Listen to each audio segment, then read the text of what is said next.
Praise the Lord. ஆண்டவரும் உலக ரட்சகருமா இருக்கிற இயேசு கிறிஸ்துவின் ஈடு இணை இல்லாத நாமத்தினாலே மீண்டுமாய் இந்த பொற்கொலசம் வேத பாட நிகழ்ச்சிக்கு உங்கள் யாவரையும் அன்போடு கூட நாங்கள் வரவேற்கிறோம். தேவன் தாமே நாம் ஒவ்வொருவரையும் ஆசீர்வதித்து பலப்படுத்துவதற்கு அவர் ஒருவரே போதுமானவராய் இருக்கிறார். ஹல்லேலூயா. எவரையும் மேன்மைப்படுத்தவும் பலப்படுத்தவும் அவருடைய கரத்தினால் ஆகும் என்று சொல்லி நாம் பார்க்கிறோம். ஆகவே ஜீவனுள்ள தேவனுடைய கரங்களிலே நாம் முற்றிலுமாய் நம்மை அர்ப்பணித்து ஆமென் இந்த வேத பாட நிகழ்ச்சியிலே கர்த்தருடைய நாமத்தை நாம் உயர்த்தவும் அவருடைய வேதத்தினுடைய ரகசியங்கள் எல்லாம் அறிந்து கொள்ளவும் கர்த்தருடைய சித்தம் இன்னதென்று நாம் விளங்கிக் கொள்ளுவதற்கு ஏதுவாக தேவனாகிய கர்த்தாவே ஆண்டவரே வேதத்தில் உள்ள அதிசயங்களை காணும்படிகள் கண்களை திறந்தருளும் என்று சொல்லி ஒரு விஷயம் ஒப்பு கொடுத்து ஆண்டவருடைய சமூகத்தில் கேட்போமா? ஆண்டவர் எங்களுடைய செவிகள் எல்லாம் திறக்கப்படட்டும். ஆண்டவரே உம்முடைய வருகைக்கு எங்களை நீர் ஆயத்தமாக்குவீராக என்று சொல்லி விருப்பத்தோடு ஏக்கத்தோடு கூட தேவ சமூகத்திலே காத்திருப்போம். தேவனாகிய கர்த்தர் அவர் பெரிய காரியங்களை செய்ய அவர் போதுமானவராய் இருக்கிறார். ஹல்லேலூயா. அப்படியே இருக்கிற இடங்களிலே கண்களை மூடி தேவ சமூகத்தை நோக்கி பார்ப்போமா? ஆமென். அவருடைய பிரசன்னம் மாத்திரம் நமக்கு போதும். விலையேற பெற்ற அவருடைய சமூகம் மாத்திரம் நமக்கு போதும். இந்த உலகமும் ஆமென் இந்த உலகத்தில் உள்ள எதிலும் அன்பு கூறாதிருங்கள் என்று ஆமென் தேவனாகிய கர்த்தர் நமக்கு தெளிவாய் நமக்கு உரைக்கிறார். ஆமென். நம்முடைய நேசம் நம்முடைய அன்பு அவர் ஒருவர் மேல் மாத்திரம் நாம் வைத்து ஆண்டவரை பார்த்து சொல்லுவோமா? ஆண்டவர் நம்முடைய பிரசன்னம் மாத்திரம் எங்களுக்கு போதும் ஆண்டவரே. ஹல்லேலூயா. ஆமென்.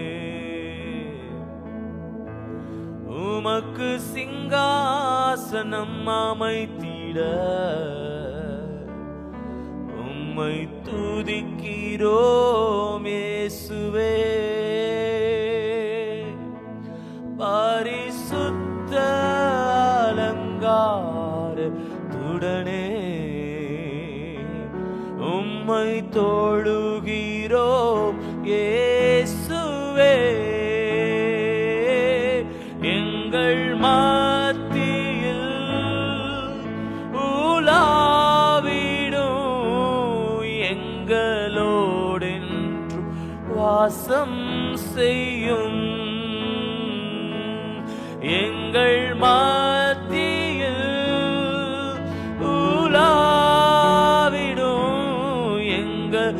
எங்களோடென்றும் வாசம் செய்யும்.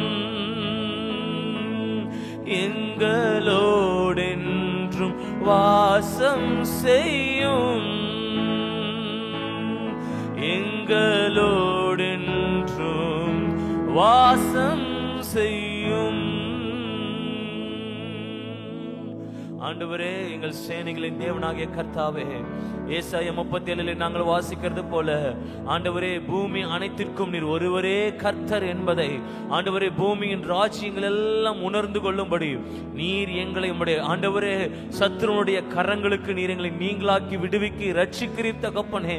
ஆண்டவரே இப்படிப்பட்ட எசேக்கியேலுடைய விண்ணப்பத்தை அங்கீகரித்து தேவனாகிய கர்த்தர் ஆண்டவரே எங்களையும் இந்த பூமிக்கு சாட்சியாய் நீர் நிலைநிறுத்துகிறதுக்காய் ஆண்டவரே நீர் எங்கள் ஒவ்வொருவரையும் அர்ப்பணித்திருக்கிற ஒவ்வொருவரையும் ஆண்டவரே நீர் எழும்பி பிரகாசிக்க செய்வதற்கு நீர் போதுமான தெய்வமாய் இருக்கிறீர் தகப்பனே.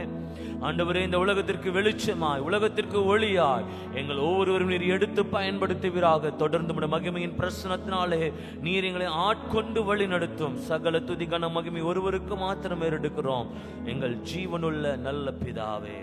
ஆமென். ஆமென். ஹல்லேலூயா. கர்த்தர் நல்லவர், அவர் கிருபை என்றும் உள்ளது. நாம் சில பாடல்களை நாம் பாடி கர்த்தருடைய நாமத்தை நாம் மகிமைப்படுத்துவோம். அவர் நாமம் மாத்திரம் மகிமைப்படுவதாக. ஆமென். எல்லாருக்கும் தெரிந்த பாடல், காக்கும் கரங்கள் உண்டெனக்கு காத்திடுவார் கிருபையாலே என்று சொல்லி நாம் ஆண்டவருடைய சமூகத்திலே ஆமென் அர்ப்பணித்து பாடுவோமா? ஆமென். அத்திமரம் துளிவிடாமல் போனாலும் ஆமென், ஆட்டு மந்தையிலே ஆடுகள் இல்லாமல் போனாலும் மாடுகள் இல்லாமல் போனாலும் ஆமென், தொழுவத்தில் மாடுகள் இல்லாமல் போனாலும் ஆமென், திராட்சை செடியிலே கனிகள் இல்லாமல் போனாலும் ஆமென், நான் எல்லாரும் நம்ம சொல்ல வேண்டிய ஒரு காரியம், நான் கர்த்தருக்குள் எப்பொழுதும் மகிழ்ச்சியாய் இருப்பேன். ஹல்லேலூயா. நமக்கு என்ன இருக்குதோ இல்லையோ கர்த்தருக்குள் நாம் சந்தோஷமாய் கலிகூர்ந்து நாம் மகிழும் பொழுது தேவனாகிய கர்த்தர் நம்மை கொண்டு பெரிய காரியங்களை செய்வதற்கு அவர் போதுமானவராய் இருக்கிறார். ஹல்லேலூயா. சந்தோஷமாய் இந்த பாடலை நாம் சேர்ந்து பாடி கர்த்தருடைய நாமத்தை நாம் விடுதலையை நாம் ஆராதிப்போம். கர்த்தர் நமக்கு பெரிய காரியங்களை செய்வாராக. கரங்களை தட்டி சேர்ந்து பாடலாமா?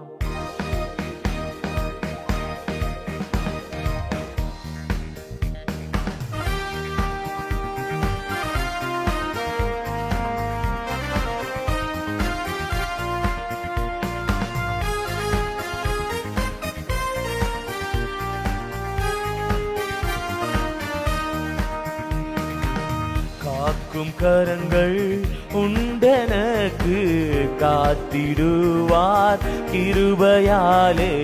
காக்கும் கரங்கள் உண்டெனக்கு காத்திடுவார் கிருபையாலே. அல்லேலூயா பாடி பாடி அலைகளை நான் தாண்டிடுவே.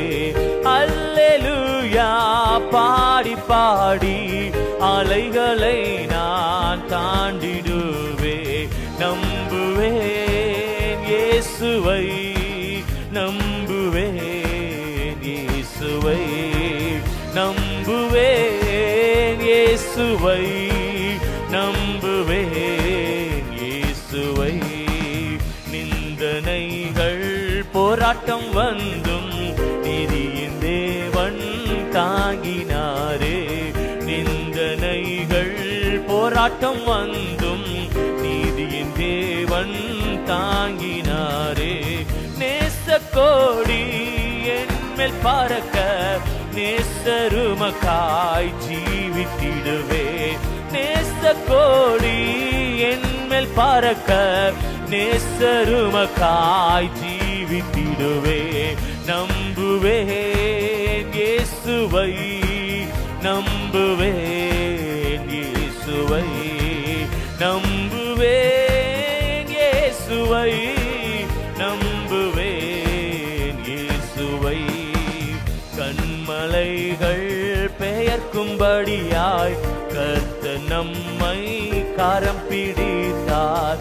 கண்மலைகள் பெயர்க்கும்படியாய் கர்த்தர் நம்மை கரம் பிடித்தார். காத்திருந்து பலனடைந்து கழுகு போல எழும்பிடு. சொல்லுவோமா? காத்திருந்து பலனடைந்து கழுகு போல எழும்பிடுவே. நம்புவேன் இயேசுவை, நம்புவேன் இயேசுவை, நம்புவேன் இயேசுவை, நம்புவேன் இயேசுவை. அத்திமரம் துளிர்விடாமல் ஆட்டு மந்தை முதலச்சாலும். அத்திமரம் துளிர்விடாமல் ஆட்டு மந்தை முதலச்சாலும். கர்த்தருக்கு காத்திருப்போர் வெட்கப்பட்டு போவது. சொல்லுவோம் எல்லாரும். கர்த்தருக்கு காத்திருப்போர் வெட்கப்பட்டு போவதில்லை. நம்புவே இயேசுவை, நம்புவே இயேசுவை, நம்புவே இயேசுவை, நம்புவே இயேசுவை.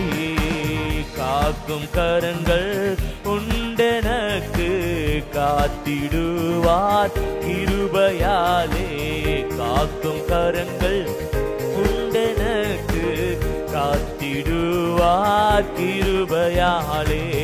அல்லேலூயா பாடி பாடி அலைகளை நான் தாண்டிடுவேன். அல்லேலூயா பாடி பாடி அலைகளை நான் தாண்டிடுவேன். நம்புவேன், ஆமென், நம்புவேன் இயேசுவை, நம்புவேன் இயேசுவை, நம்புவேன் இயேசு என்று சொல்லுவோமா? நம்புவேன் இயேசுவை, நம்புவேன் இயேசுவை, நம்புவேன் இயேசுவை, நம்புவேன் இயேசுவை. ஹல்லேலூயா. அப்படியே கண்களை மூடி தேவ பயத்தோடு சேர்ந்து சொல்லுவோம். கர்த்தருக்கு காத்திருக்கிற ஜனங்கள் அவர்கள் ஒருபோதும் வெட்கப்பட்டு போனதாய் சரித்திரமே கிடையாது. ஆமென். இந்த உலகத்துல யாரும் சொல்லவே முடியாது, நான் கர்த்தருக்காக நான் வாழ்ந்தேன், கர்த்தருக்காக இருந்தேன், கர்த்தர் என்னை கைவிட்டுட்டார் யாருமே ஒருத்தர் கூட சொல்லவே முடியாது. காரணம், தம்மை நம்பி வந்த எல்லோரையும் அவர் அரவணைத்து ஒவ்வொருவரையும் உயர்த்தி, ஆமேன், தேவனாகிய கர்த்தர் தம்மிடத்தில் அவர் சேர்த்து கொள்ளுகிறவராகவே இருக்கிறார். ஆமேன், ஹல்லேலூயா. அப்படிப்பட்ட உன்னதமான தேவன், ஆமேன், நம்மை ஒருபோதும் வெட்கப்பட்டு போகவே விடவே மாட்டார். ஹல்லேலூயா. இப்படி 2 கரங்களை உயர்த்தி கண்களை மூடி சொல்லுவோமா, தேவ பயத்தோடு கூட அவருடைய பிரசன்னத்தை உணர்ந்து சொல்லுவோம். எந்த இடத்துல இருந்தாலும் சரி, இந்த வார்த்தைகள் நமக்கு நேராய் கடந்து வரும் பொழுது அது அப்படியே ஆம் என்றும் ஆமேன் என்றும் ஏற்றுக்கொள்ளும் பொழுது தேவன் நம்முடைய வாழ்க்கையில் அது நிச்சயமாய் செய்து முடிக்க ஒரு வல்லமை உள்ளவராய் இருக்கிறார். ஹல்லேலூயா.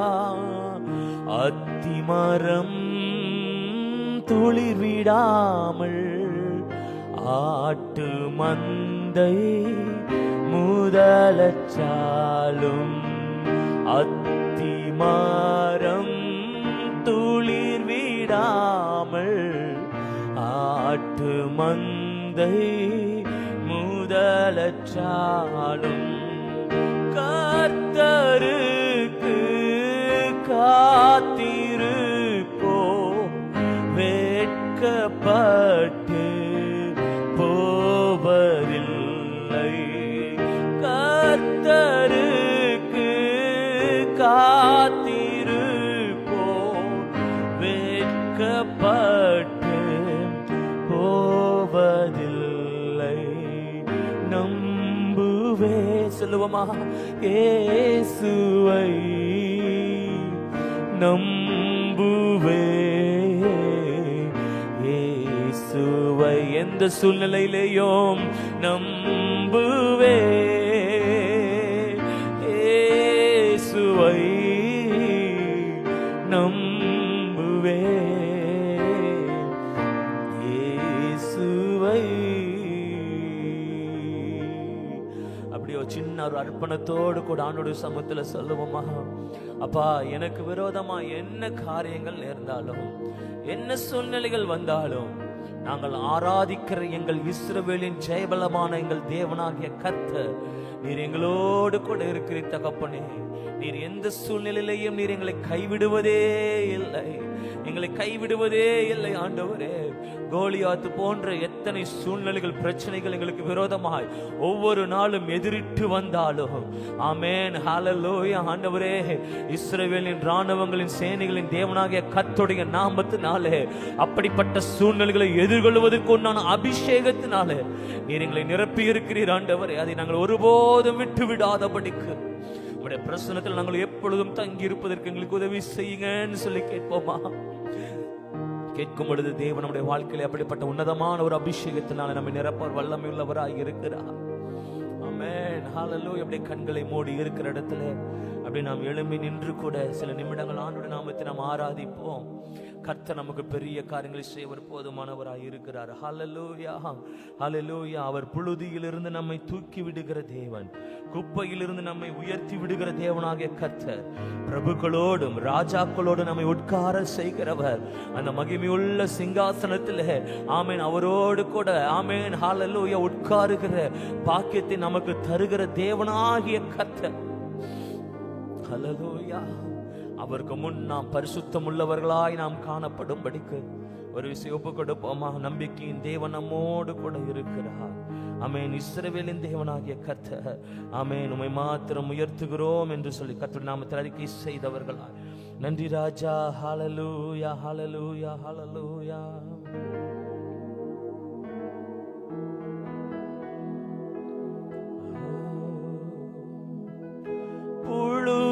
புழுதியிலிருந்து தூக்கி விடுவா, குப்பையிலிருந்து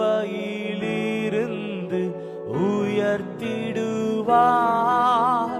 புழுதியிலிருந்து உயர்த்திடுவார், குப்பையிலிருந்து தூக்கி விடுவார்.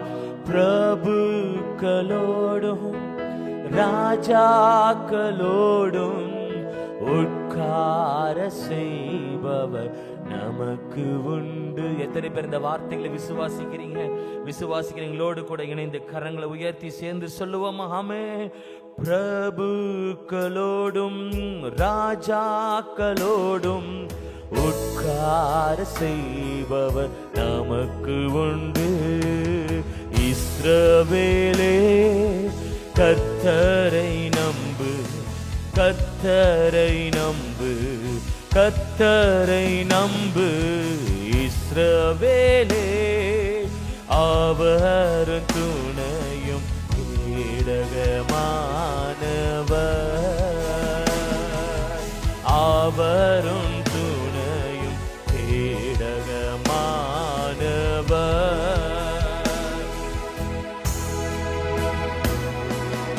அக்கினி மீது நீ நடக்கும் போதும், ஆறுகளை நீ கடக்கும் போதும், அக்கினி மீது நீ நடக்கும் போதும், ஆறுகளை நீ கடக்கும் போதும், அக்கினி பற்றாது ஆறுகள் புரளாது, ஆண்டவர் உன்னோடு இருப்பதாலே.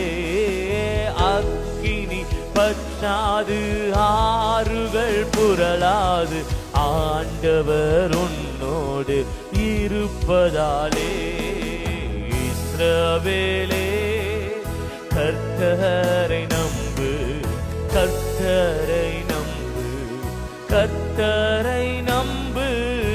இஸ்ரவேலே அவரும் துணையும் கேடகமானவர், அவரும் துணையும் கேடகமானவர். சேர்ந்து சொல்லுவோமாம், நான் ஆராதிக்கிறேன் இஸ்ரவேலின் தேவனாகிய கர்த்தர். ஒருபோதும் அவர் என்னை விட்டு விலகுவதும் இல்லை, என்னை கைவிடுவதுமே இல்லை. ஹல்லேலூயா. இஸ்ரவேலை காக்கிறவர் அவர் ஒருபோதும் உறங்குகிறதும் இல்லை, அவர் தூங்குகிறதும் இல்லை. எப்பொழுதும் எனக்காக, ஆமென் ஆமென் ஹல்லேலூயா, அவர் எனக்காக ஒரு ஜெயத்தை பெற்று தருவதற்கு, எல்லா சூழ்நிலையிலேயும் என்னோடு கூட இருந்து என்னை காத்துக் கொள்ளுவதற்கு, ஆமென், நம்மை காத்துக் கொள்ளுவதற்கு அவர் போதுமான தேவனாய் இருக்கிறார். ஆமென். ஒருபோது நம்மை கைவிடாத அந்த தேவனை உயர்த்தி பாடுவோமா, உயர்த்தி ஆராதிப்போம். ஆமென். நாம் அவரை, ஆமென், அவரை விட்டு பின்வாங்கின எத்தனையோ நாட்களில் கூட ஆண்டவர் நமக்காக பரிதபித்த நாட்கள் ஏராளம். ஆமென். அவருடைய அண்டையில திரும்பி நாம் வருவோமா என்று சொல்லி ஏக்கத்தோடு ஆண்டவர் நம்மை பார்த்த நாட்கள் ஏராளம். இந்த நாளில் ஆண்டோட சமூகத்தில் ஒப்பு கொடுப்போமா. என்னை என்றும் கைவிடாத நல்ல நேசர், தகப்பனை போல என்னை தோளில் சுமந்து செல்லுகிறவர், தாயை போல என்னை அரவணைக்கிற என் நேசரா தேவனாகிய கர்த்தர் ஒருபோதும் அவர் என்னை விட்டு விலகவே மாட்டார். ஆமென். யோசுவாவுக்கு சொன்னபடியே, நான் மோசையோடு இருந்தது போல நான் உன்னோடு கூட இருப்பேன், நான் உன்னை விட்டு விலகுவதும் இல்லை, உன்னை கைவிடுவதும் இல்லை என்று வாக்கு கொடுத்தவர். அவர் ஒருபோதும் தாம் சொன்ன வாக்கு தத்தத்தை, வாக்குறுதிகளை விட்டு அவர் மீறவே மாட்டார். உடன்படிக்கையின் தேவன், சொன்ன சொல் மாறாதவர். தாம் என்னென்ன வாக்கு தத்தங்கள் எல்லாம் நம்முடைய வாழ்க்கையில அவர் சொன்னாரோ எல்லாவற்றையும் ஏற்ற நேரத்தில் நிறைவேற்றி தருவதற்கு அவர் போதுமான தேவனாய் இருக்கிறார். வேதம் நமக்கு ஒன்றை தான் கற்றுக் கொடுக்கிறது. ஏற்ற காலத்தில் நீங்கள் உயரும்படிக்கு அவருடைய பலத்த கரத்துக்குள் அடங்கி இருங்கள் என்று சொல்லி. ஹல்லேலூயா. நாம் அவருடைய கரத்துக்குள் நம்மை அர்ப்பணிப்போமா. ஆமென். கர்த்தாவே, நம்முடைய கரத்துக்குள்ளாய் நாங்கள் வருகிறோம். ஆண்டவரே, எங்களுடைய காலங்கள் உம்முடைய கரத்தில் அல்லவோ ராஜா இருக்கிறது. நீர் ஒருவரே எங்களை தாங்குகிறவர், நீர் ஒருவரே எங்களை சுமக்கின்றவர், நீர் ஒருவரே எங்களை தப்புவிக்கிற தேவனாகிய கர்த்தர். உம்முடைய வல்ல கரத்தில் முற்றிலுமா எங்களை தாழ்த்தி அர்ப்பணிக்கிறோம். ஆண்டவரே, நீர் ஒருவர் மாத்திரம் போதும், நீர் ஒருவரே கர்த்தர் என்பதை எங்கள் மூலமாய் ஒரு கூட்ட ஜனங்கள் கண்டுகொள்ளத்தக்கதாய், ஆண்டவரே, அப்படிப்பட்ட ஜனங்களை வருகைக்கு ஆயத்தப்படுத்தத்தக்கதாய் எங்களை ரட்சிப்பீராக, எங்களை அபிஷேகிப்பீராக, எங்களை எடுத்து பயன்படுத்துவீராக. தகப்பனே, இந்த உலகத்திற்கு வெளிச்சமாக ஆண்டவரே, யார் யாரெல்லாம் இந்த நேரத்தில் நம்முடைய சமூகத்தில் காத்திருக்கிறார்களோ, இதை கேட்கிற ஒவ்வொருவரையும் தேவனாகிய கர்த்தரை எடுத்து பயன்படுத்துவீராக. எப்படி செய்கிறதுக்காக நன்றி செலுத்துகிறோம். ஆண்டவரே, அப்படியே கரங்களை உயர்த்தி அர்ப்பணிக்கலாமா. நன்றி அப்பா. அவர் உன்னை விட்டு விலகுவதில்லை, அவர் உன்னை என்றும் கைவிடுவதில்லை, அவர் உன்னை விட்டு விலகுவதில்லை, அவர் உன்னை என்றும் கைவிடுவதில்லை. இஸ்ரவேல் காப்பவர் உறங்குவதில்லை தூங்குவதில்லை. இஸ்ரவேலை காப்பவர் உறங்குவதில்லை தூங்குவதில்லை. இஸ்ரவேலே கர்த்தரை நம்பு, கர்த்தரை நம்பு, கர்த்தரை நம்பு. இஸ்ரவேலே அவர் துணையும் கேடகமா. உள்ளத்திலிருந்து விசுவாசத்தோடு ஆமே. அவர் என் கேடகமானவர்.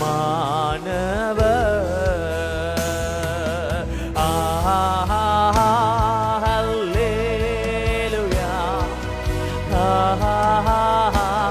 ஹல்லேலூயா, ஹல்லேலூயா, ஹல்லேலூயா,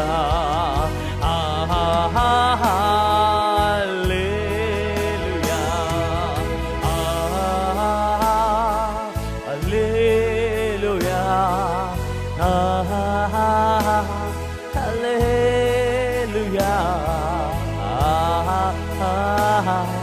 ஹல்லேலூயா,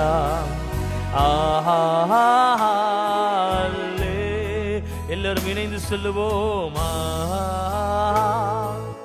அல்லேலூயா, அல்லேலூயா, அல்லேலூயா.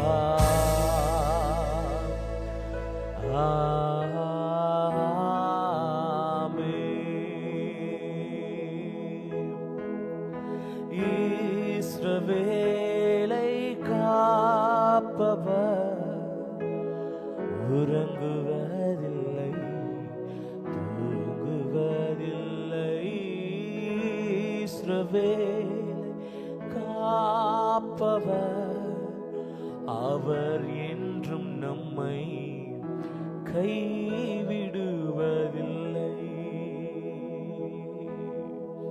சேனைகளின் தேவனாகிய கர்த்தாவே, நம்முடைய கருத்தில் முற்றிலுமாய் எங்களை தாழ்த்தி அர்ப்பணிக்கிறோம். நீர் ஒருவரே சர்வ வல்லமை உள்ள தெய்வம் ஆண்டவரே. உம்முடைய நாமத்தை மாத்திரம் நாங்கள் உயர்த்தி இருக்கிறோம். உம்முடைய நாமம் மாத்திரம் பிரஸ்தாபப்படுவதாக. ஆண்டவரே தகப்பனே அப்பா, உம்முடைய வருகைக்காக ஆண்டவரே அப்பா ஸ்தோத்திரிக்கிறோம். இந்த உலகம் ஆயத்தப்பட்டு கொண்டிருக்கிறது ஆண்டவரே, நாங்களும் ஆயத்தப்பட்டு கொண்டிருக்கிறோம். உம்முடைய வருகையில ஆண்டவரே உம்மோடு எங்களை நீர் சேர்த்து கொள்ளும் என்று சொல்லி ஒப்பு கொடுத்து நாங்கள் ஜெபிக்கிறோம். ஆண்டவரே ஒப்பு கொடுத்து ஒவ்வொருவரும் உம்முடைய கரத்தில் தருகிறோம். நீரே ஆயத்தப்படுத்துவீராக, தகுதிப்படுத்துவீராக. இரத்தத்தினால கழுவி எங்களை மீட்டுக் கொள்ளுங்கப்பா. சகல துதியும் கனமும் மகிமையும் ஒருவருக்கு மாத்திரம் ஏறெடுக்கிறோம், எங்கள் ஜீவனுள்ள நல்ல பிதாவே. ஆமென்.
Praise the Lord.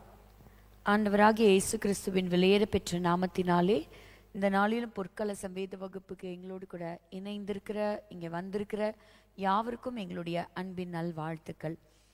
இந்த நாளிலும் இஸ்ரவேல் தேசத்தினுடைய வரலாறு பக்கங்களை நம்ம சற்று தியானிப்போம். கடந்த 2 வாரங்களாக எரேமியா தீர்க்க தரிசன புஸ்தகத்திலிருந்து கர்த்தர் தரிசனமாக காண்பித்து கொடுத்த ஒரு பகுதியை நம்ம தியானிக்கிறோம். அதிலிருந்து தொடர்ச்சியாக ஒரு சில தீர்க்க தரிசனங்களை அது எந்த காலகட்டங்களில் நிறைவேறினது, இல்லை அதை மீண்டுமாக மறுபடியும் ஒரு விசை நிறைவேறினதா அப்படின்னு சொல்லி நம்ம இன்னைக்கு கொஞ்சம் ஆராய்ந்து பார்க்க போகிறோம். முதலாவது நம்ம எப்பவும் தியானிக்கிறது போல, ஒய் இஸ்ரேல், ஏன் இந்த இஸ்ரேல் குறித்து நான் அறிந்து கொள்ள வேண்டும், இஸ்ரவேல் தேசத்திற்கும் எனக்கும் என்ன சம்பந்தம் இருக்கு, சபைக்காக மட்டும் நம்ம ஜெபம் பண்ணா பத்தாதா, இன்னைக்கு சபைக்கே அதிகமான ஜெபம் தேவைப்படுகிறது இல்லையா? ஆனா வசனம் முழுவதுமாக இந்த இஸ்ரவேலர்களையும் யூதர்களையும் மையப்படுத்தி இருக்கிறது அப்படிங்கிறத ஒரு நாளும் நம்ம மறந்து போகக்கூடாது. விசேஷமா இந்த இஸ்ரவேல் தேசத்துக்கு தான் ஆண்டவர் என்ன செய்தார்னா, தன்னுடைய வார்த்தையை அவர் கொடுத்தார், அவர் பாதுகாக்கும்படியாக. It is a very special and a unique nation. ஒரு சில வசனங்களை நம்ம வாசிப்போம். 2 சாமுவேலின் புஸ்தகம் 7ஆம் அதிகாரம் 22, 23. 2 சாமுவேல் 7. ஆகையால் தேவனாகிய கர்த்தரே, நீர் பெரியவர் என்று விளங்குகிறது. நாங்கள் எங்கள் காதுகளாலே கேட்ட சகல காரியங்களின்படியும் தேவரீருக்கு நிகரானவர் இல்லை, தேவரீருக்கு நிகரானவர் இல்லை, உம்மை தவிர வேறு தேவனும் இல்லை, உம்மை தவிர வேறு தேவனும் இல்லை, உம்முடைய ஜனமாகிய இஸ்ரவேலுக்கு நிகரான ஜனமும் உண்டோ? பூலோகத்து ஜாதிகளில் இந்த ஒரே ஜாதியை தேவன் தமக்கு ஜனமாக மீட்கிறதற்கும் தமக்கு கீர்த்தி விளங்க பண்ணுகிறதற்கும் ஏற்பட்டாரே. தேவரீர் எகிப்திலிருந்து மீட்டு கொண்டு வந்த உம்முடைய ஜனத்திற்கு முன்பாக பயங்கரமான பெரிய காரியங்களை நடத்தி உம்முடைய தேசத்திற்கும் அதிலிருந்த ஜாதிகளுக்கும் அவர்கள் தேவர்களுக்கும் உமது மகிமையை விளங்க செய்தார். அப்போ எதற்கு அப்படின்னு சொன்னா அதோடைய ஆன்சர் 24 பார்க்கும்போது, உம்முடைய ஜனமாகிய இஸ்ரவேலர் என்றென்றைக்கும் உம்முடைய ஜனமாய் இருப்பதற்கு. ஸோ அது தேவன் தெரிந்து கொண்ட ஜனம், என்றென்றைக்கும் அது தேவனுடைய ஜனம். அப்போ இந்த 2 வார்த்தையில பார்க்கிறோம், கர்த்தர் பெரியவர், தேவரிற்கு நிகரானவர் ஒருவரும் இல்லை, உம்முடைய ஜனமாகிய இஸ்ரவேல், உம்முடைய ஜனமாகிய இஸ்ரவேல். அதே அதிகாரத்துல 7ஆம் அதிகாரம் 10வது வசனத்துல பார்க்கும்போது, நான் என் ஜனமாகிய இஸ்ரவேலுக்கு ஒரு இடத்தை ஏற்படுத்தினேன். அப்போ கர்த்தர் சொல்லுகிற ஒரு வார்த்தை, என் ஜனமாகிய இஸ்ரவேல். அப்போ இன்னைக்கு நம்ம பார்க்கக்கூடிய இந்த இஸ்ரவேல் தேசம், அங்கே வசிக்கின்ற யூதர்கள், அவர்கள் கர்த்தருக்கு சொந்தமானவர்கள், தேவன் தெரிந்து கொண்ட ஒரு ஜனம். அப்போ அவங்களுக்கு ஒரு இடத்தை ஏற்படுத்தினேன். அப்போ இன்னைக்கு போய் அவங்க ஏதோ ஒரு இடத்துல போய் தங்கலான்னு சொல்லி அவங்க உட்காரல. அந்த இடம் கர்த்தர் அவங்களுக்கு கொடுத்த இடம் அப்படிங்கிறத நம்ம மறக்கவே கூடாது. அவர்கள் தங்கள் ஸ்தானத்திலே குடியிருக்கவும், இனி அவர்கள் அலையாமலும் முன்போலும் நான் என் ஜனமாகிய இஸ்ரவேலின் மேல் நியாயாதிபதிகளை கட்டளையிட்ட நாள் வரையில் நடந்தது போலவும் நியாயக்கேட்டின் மக்களால் இனி சிறுமைப்படாமலும் இருக்கும்படி அவர்களை நாட்டினேன். அப்போ ஒரு பர்டிகுலர் பீப்புளை ஆண்டவர் செலக்ட் பண்றாரு, ஒரு லேண்டை செலக்ட் பண்றாரு. இந்த ஜனத்தை கர்த்தர் அழகா கொண்டு வந்து அந்த லேண்ட்ல என்ன செய்யறாரு, ஃபிட் பண்றாரு. அந்த ஜனங்களை கொண்டு வந்து அந்த தேசத்துல அவரே சேர்க்கிறார். அப்போ அந்த ஜனங்கள் என்றென்றைக்கும் அவருடைய ஜனங்கள் அப்படின்னு சொல்லி அழைக்கப்படுவதற்கு. அப்போ அந்த இடத்த ஆண்டவர் சொல்றாரு, that will be a permanent residence. அதை நான் உனக்காக கொடுத்த, நீ இனிமேல் அங்கும் இங்கும் அலைந்து திரிய மாட்ட அப்படின்னு. ஸோ இந்த வசனங்கள்லாம் அப்படியே தொடர் கதையா இருந்துச்சானா இல்லை. இப்போ பல சமயங்கள்ல ஆண்டவர் இந்த தேசத்தை மற்ற ஜனங்களுக்கு ஒரு மாடல் கண்ட்ரியா வச்சிருந்தார், ஒரு மாடல் நேஷன். இப்ப எப்படி நம்ம ஒரு வீடு கட்டும்போது, ஒரு வீடு கட்டுறதுக்கு முன்னாக என்ன செய்யறோம், ஒரு blue print of the house, அதுக்கு ஒரு பிளானிங் பண்றோம், ஒரு கன்ஸ்ட்ரக்ஷனுடைய பிளானிங் பார்க்குறோம். அப்போ நம்மளுடைய கட்டப்போகிற வீடு எப்படி இருக்கும், அதுல எப்படிப்பட்ட அறைகள் இருக்குது, அதுல என்னென்ன ஃபெசிலிட்டிஸ் இருக்குது, அது எல்லாம் ஒரு நெஜத்துல அந்த வீட்டை கட்டுறதுக்கு முன்னாடி என்ன செய்யறோம், அது ஒரு பேப்பர்லயோ இல்லைன்னா அதோட ஒரு ஒரு அதோட மாடலையோ என்ன செய்யறோம் பார்க்கிறோம்.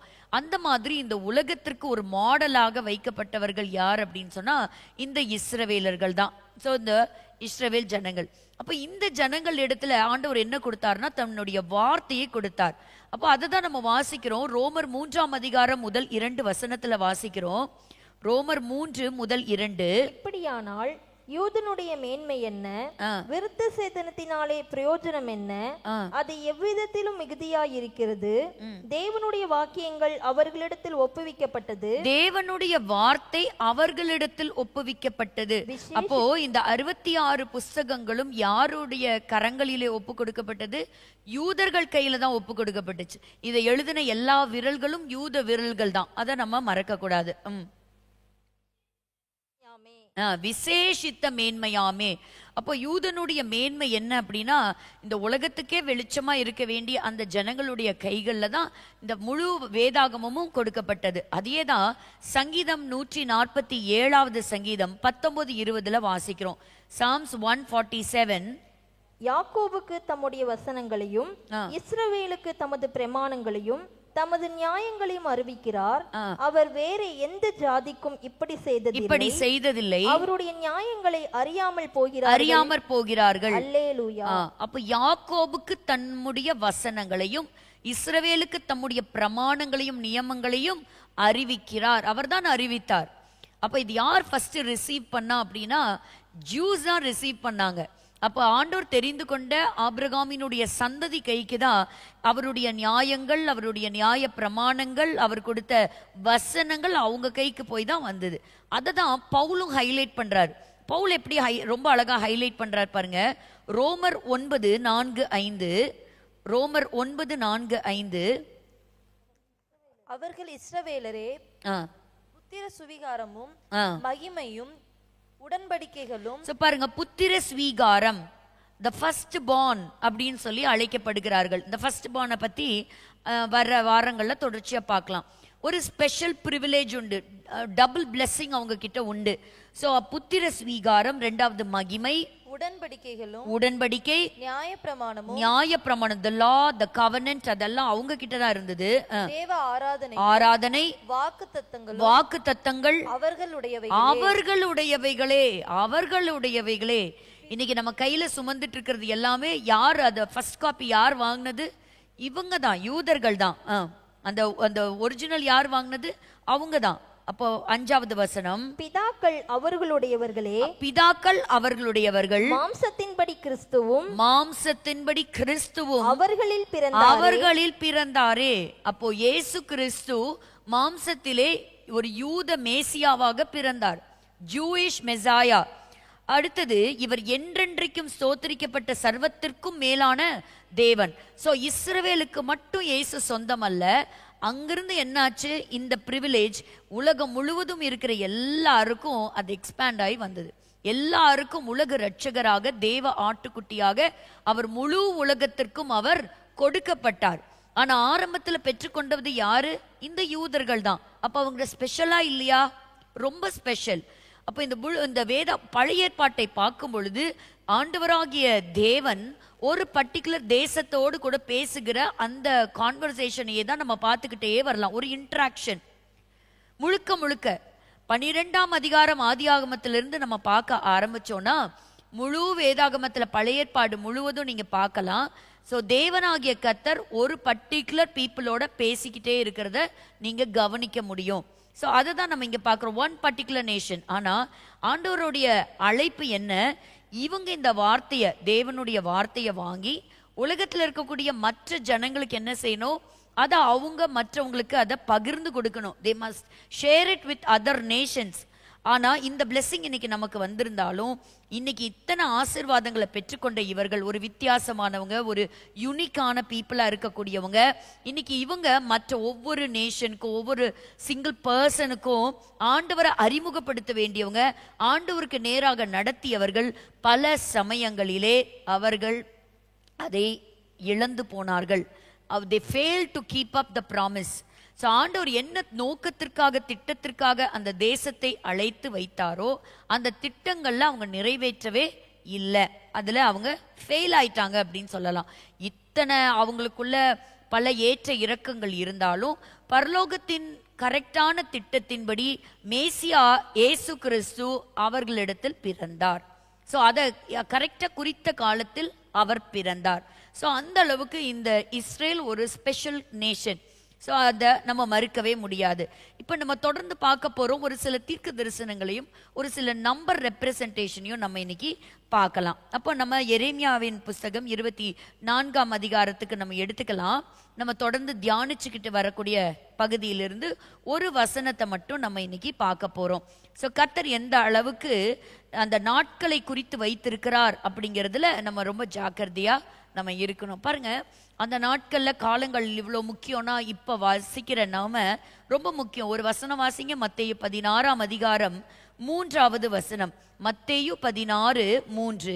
உதயமாகிற போது செவ்வானமும் மந்தாரமாயிருக்கிறது, அதனால் இன்றைக்கு காற்றும் மழையும் உண்டாகும் என்று சொல்லுகிறார். வானத்தை பார்க்கும் பொழுது நம்ம அந்த சீசனை கண்டுபிடிக்கிறோம். இன்னைக்கு காத்தடிக்கும், இன்னைக்கு மழை பெய்யறதுக்கு வாய்ப்பு இருக்கு அப்படின்னு சொல்லிட்டு நம்ம அதை கணிக்கிறோம். மாயக்காரரே, வானத்தின் தோற்றத்தை நிதானிக்க உங்களுக்கு தெரியுமே. வானத்தின் தோற்றத்தை நிதானிக்க உங்களால முடியுதே, காலங்களின் அடையாளங்களை நிதானிக்க உங்களால் கூடாதா? அப்படின்னா என்ன அர்த்தம்? வானத்தின் வழியாக திரும்ப வரப்போகின்ற இயேசு கிறிஸ்து வரப்போகின்ற காலத்தை, அந்த அடையாளங்களை, டைம் இல்லை, எப்ப வருவார் எனக்கு தெரியாது, யாருக்கும் தெரியாது. அப்படி யாராவது டைம் சொன்னாலும் அது என்ன செய்யாதீங்க, நம்பாதீங்க. ஏன்னா அவருடைய நாள் எப்படி இருக்கும்? ஒரு திருடன் வருகிறது போல இருக்கும். அதுதான் நம்ம ஒரு வசனத்துல நம்ம வாசிக்க முடியும். பாருங்க, மத்தேயு 24:44வது வசனம். மத்தேயு 24:44. உங்கள் ஆண்டவர் இன்ன நாளிகையிலே வருவார் என்று நீங்கள் அறியாதிருக்கிறபடியினால் விழித்திருங்கள். அறியாதிருக்கிறபடியினால் நீங்கள் விழித்திருங்கள். ஸோ எந்த டைம்ல ஆண்டவர் வருவாருங்கிறது நம்ம யாருக்குமே தெரியாது, யாருக்குமே தெரியாது. ஸோ மத்தேயு 16:3 நம்ம சொன்னது போல, அப்போ காலத்தை வைத்து இன்னைக்கு வெயில் அடிக்கும், இன்னைக்கு மழை பெய்யும், இன்னைக்கு ஒருவேளை புயல் வர்றதுக்கு இல்லைன்னா வெள்ளம் வர்றதுக்கெல்லாம் வாய்ப்புகள் இருக்கு அப்படின்னு பல விஷயங்கள் உங்களால வானத்தை பார்த்து கணிக்க முடியுதே. அப்போ இயேசு கிறிஸ்துவானவர் வரப்போகின்ற காலங்களை, அடையாளங்களை உங்களால கணிக்க முடியாதா அப்படிங்கிற ஒரு முக்கியமான அந்த வார்த்தையை நம்ம எப்பொழுதும் ஞாபகத்தில் வைத்துக் கொள்ள வேண்டும்.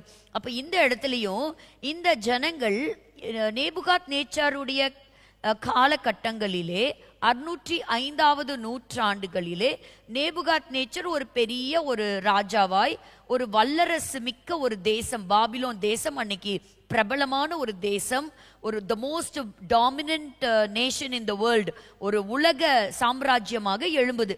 என்ன காலகட்டத்தில்? 605வது காலகட்டங்கள். It was rest to a new dominant and world power. இதெல்லாம் ஹிஸ்டரியிலேயே நம்ம படிக்கலாம். ஸோ அப்படிப்பட்ட காலத்தில் தான் இந்த சம்பவம் நடக்குது. ஆண்டவர் என்ன செய்கிறாரு, அங்கே இருக்கக்கூடிய அந்த யூத ஜனங்கள் எல்லாரும் அடிமைகளாக நேபுகாத் நேச்சரால பிடிக்கப்பட்டு போறாங்க. சிலர் பிடிக்கப்பட்டு போறாங்க, சிலர் பாபிலோன்லயே இருந்துடுறாங்க. அப்போ இந்த ஒரு this is a punishment, this is a capital punishment. முழு தேசத்துக்கும் வரக்கூடிய ஒரு தண்டனை, அப்படி சொல்லலாமா? ஆமா. அப்போ இந்த தண்டனை வரும்போது ஒரு சில மக்கள் மட்டும் இல்லைங்க, அந்த தேசத்துல குடியிருக்கிற அனைத்து மக்களும் என்ன செய்வாங்க? பாடுகளை அனுபவிப்பாங்க. Everybody will suffer. ஏன்னா ஒரு சிலர் மட்டும் போறதில்ல, எல்லாரும் தான் போக போறாங்க. ஆரம்பத்தில் நினைச்சாங்க போனவங்கெல்லாம் பாவம் செஞ்சவங்க போல. அப்போ நேபுகாத் நேச்சர் விட்டுட்டு போனவன்லாம் பாக்கியசாலி, அவங்கெல்லாம் புண்ணியவான், அதனால நம்மளை பிடிச்சிட்டு போகல அப்படின்னு நினைச்சாங்க. ஆனா இதை போன வாரத்திலே நம்ம தியானிச்சோம். அப்படி அல்ல, பிடிச்சிட்டு போகப்பட்டவங்க தான் எப்படிப்பட்டவங்களா இருந்தாங்களா?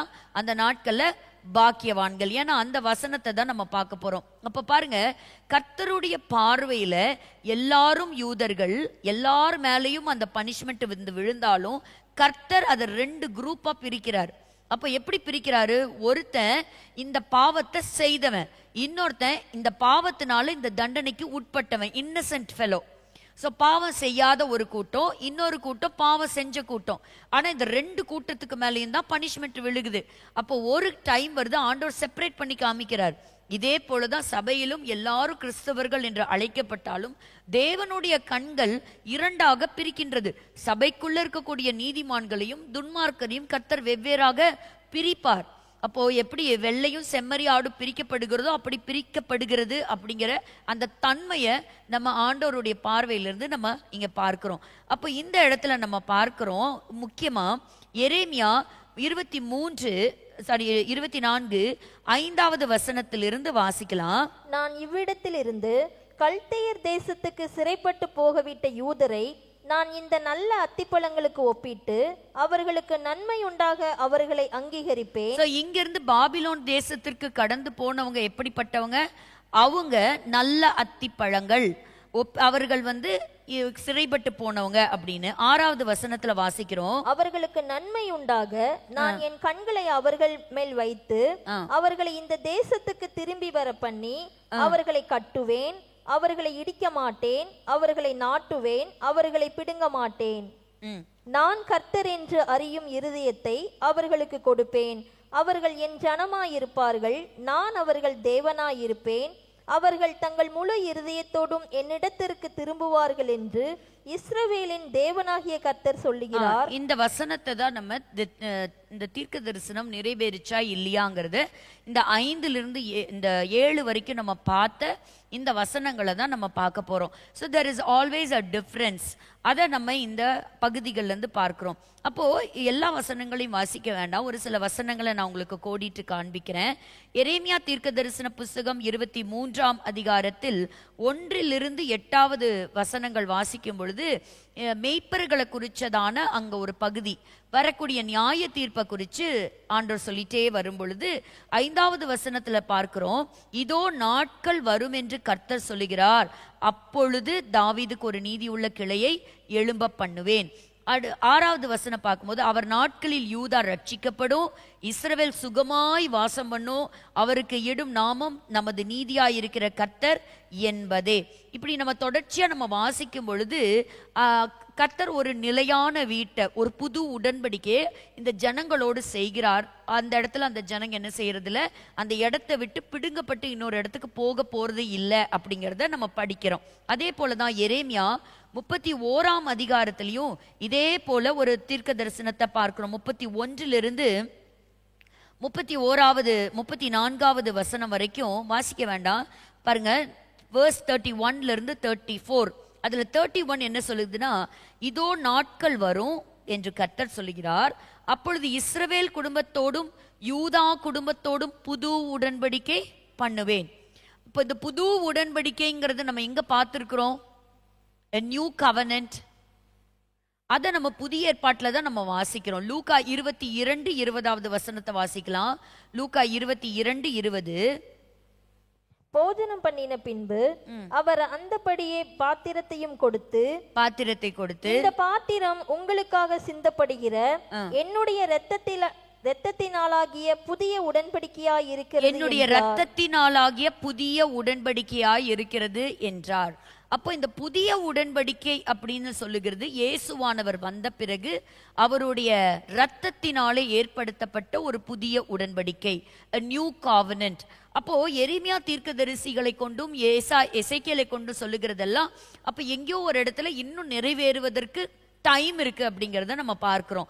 அப்போ அதே தான் 37வது வசனத்திலிருந்து 40வது 32ஆம் அதிகாரம் 37வது வசனத்திலிருந்து, இது ஒரு அருமையான பகுதின்னு வச்சுக்கோங்களேன். 44 வரைக்கும் நீங்க பொறுமையா படிச்சு பாருங்க.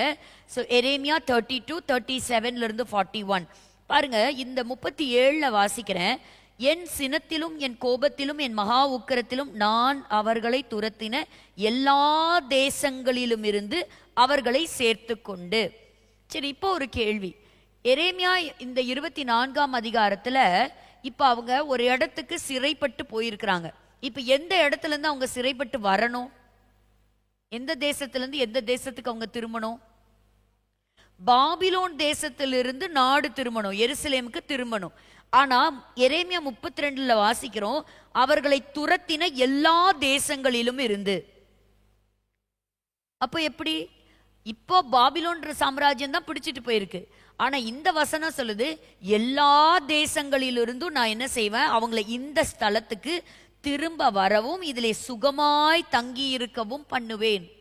அப்போ அங்க பார்க்கக்கூடிய அந்த தீர்க்க தரிசன வார்த்தைகளும் இந்த வார்த்தைகளும் வித்தியாசமானது. ஒரே மாதிரியான தண்டனையா இருந்தாலும் நிறைவேறக்கூடிய காலங்கள் வெவ்வேறு. இப்போ அதை தான் நம்ம தியானிக்கிறோம். அப்போ புது உடன்படிக்கை ஒரு நவமான இருதயம், ஒரு புதிய இருதயம், கர்த்தருடைய ஆவி ஊற்றப்படுதல். அப்போ இது எல்லாம் இன்னும் அவங்க பாபிலோன்ல இருந்து வந்ததுக்கு அப்புறம் பெற்றுக்கொண்டாங்களான்னு பார்த்தா இல்லை, இல்லையா? அது ஒரு தற்காலிகமாக தான் அவங்க இருந்தாங்க.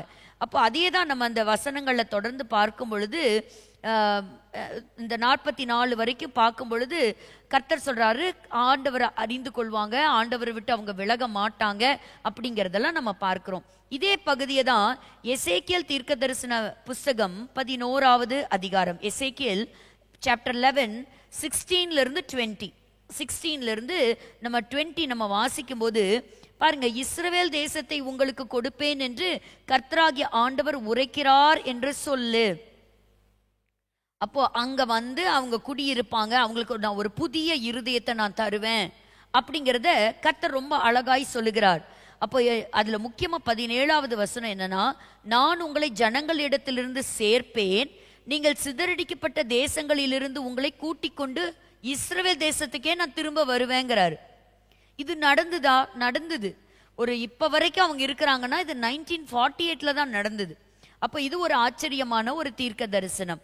அதே போல எசேக்கியேல் 36வது அதிகாரம், எசேக்கியேல் 36 16லிருந்து 28 நம்ம வாசிக்கும் போது அதுலயும் கர்த்தர் சொல்லக்கூடிய ஒரு வார்த்தை என்னன்னா, அதுல முக்கியமா 28, உங்கள் பிதாக்களுக்கு நான் கொடுத்த தேசத்திலே நீங்கள் குடியிருப்பீர்கள், நீங்கள் என் ஜனமாய் இருப்பீர்கள், நான் உங்கள் தேவனாய் இருப்பேன். ஸோ இதெல்லாம் வந்து அவங்க பாபிலோன் சிறைப்பட்டு போனதுக்கு அப்புறம் இந்த தீர்க்க தரிசனங்கள்லாம் நிறைவேறுச்சா? தீர்க்க தரிசனம்னா என்ன? வருங்காலங்கள்ல நடக்க போற ஒரு சம்பவத்தை முன்கூட்டியே அறிவிப்பது தான் தீர்க்க தரிசனம். அதுவும் எப்படி அந்த நாட்கள்ல சொன்னாங்கன்னா துல்லியமா சொன்னாங்க, ரொம்ப ப்ரிசைஸா பர்டிகுலரா சொன்னாங்க. இன்னைக்கு இருக்கிறது போல கிடையாது. உனக்கு ஒரு பிரச்சனை இருக்கு, உனக்கு ஒரு வேதனை இருக்கு, அதுல இருந்து கர்த்தர் உன்னை கொண்டு வரார். அந்த மாதிரி எந்த ஒரு தீர்க்க தரிசனமும் வேதத்துல பாத்தீங்கன்னா ஒரு பிளண்டா இருக்கவே இருக்காது. பயங்கர ஷார்ப்பா இருக்கும், கிளியரா இருக்கும், ரொம்ப ஆணித்தரமா அந்த வார்த்தைகள் சொன்ன டைம்ல நிறைவேறும். அந்த டைமை தான் நம்ம பார்க்க போறோம். பாருங்க, 37ஆம் அதிகாரத்துல கர்த்தருடைய ஒரு பள்ளத்தாக்கு, அதாவது எலும்புகள் நிரம்பின ஒரு பள்ளத்தாக்கு, அந்த பள்ளத்தாக்குல கொண்டு போய் சொல்லும் பொழுதும் பாருங்க, அந்த இடத்துல ஆண்டவர் சொல்றாரு, இதோ நான் மறுபடியும் இவங்களை நான் திரும்ப கொண்டு வருவேன், தேசத்துக்கு வர பண்ணுவேன் அப்படின்னு 11-12வது வசனத்துல பார்க்கிறோம். உலர்ந்து போன இந்த தேசம் மறுபடியும் உயிர் பிடிக்கும், மறுபடியும் இந்த தேசத்துக்கு, சொந்த தேசத்துக்கு அவங்க திரும்புவாங்க அப்படிங்கிற இந்த வார்த்தையை நம்ம இந்த இடத்துல பார்க்கிறோம்.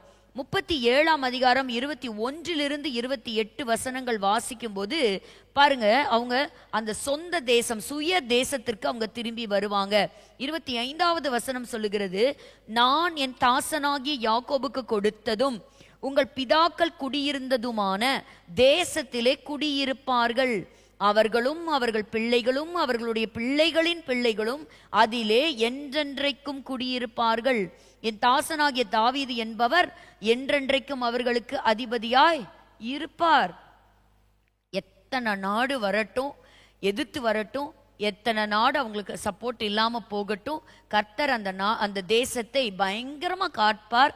அந்த தேசத்தை எல்லா சத்ருவின் கைகளுக்கும் விலக்கி கர்த்தர் காப்பார்.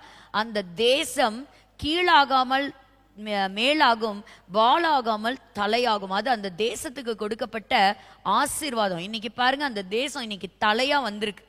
எந்த நியூஸ் பேப்பர் எடுத்து பார்த்தாலும் இஸ்ரேல் தான். இஸ்ரேல் நாளுக்கு நாள் ரொம்ப தோல்வியை அடைஞ்சதுன்னு ஒரு செய்தியும் கிடையாது. நாளுக்கு நாள் யுத்தத்தில் இந்த குட்டி நாடு ஜெயிச்சுக்கிட்டே தான் வந்தது.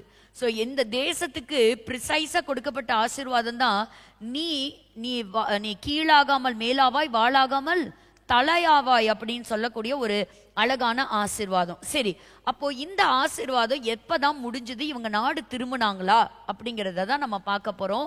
இதுலயும் ஏன் இதை படிக்கிறோம்னு சொன்னா, இதுல வரக்கூடிய நம்பர்ஸ் ரொம்ப ரொம்ப இம்பார்ட்டன்ட். அப்போ அதுல ஃபர்ஸ்ட் நம்ம அண்டர்ஸ்டாண்ட் பண்ணிக்கிறோம் என்ன அப்படின்னு கேட்டிங்கன்னா, எரேமியா தீர்க்கதரிசன புஸ்தகம் 25ஆம் அதிகாரம் 11-12 வாசிக்கலாம். இந்த தேசமெல்லாம் வனாந்திரமும் பாழுமாகும்.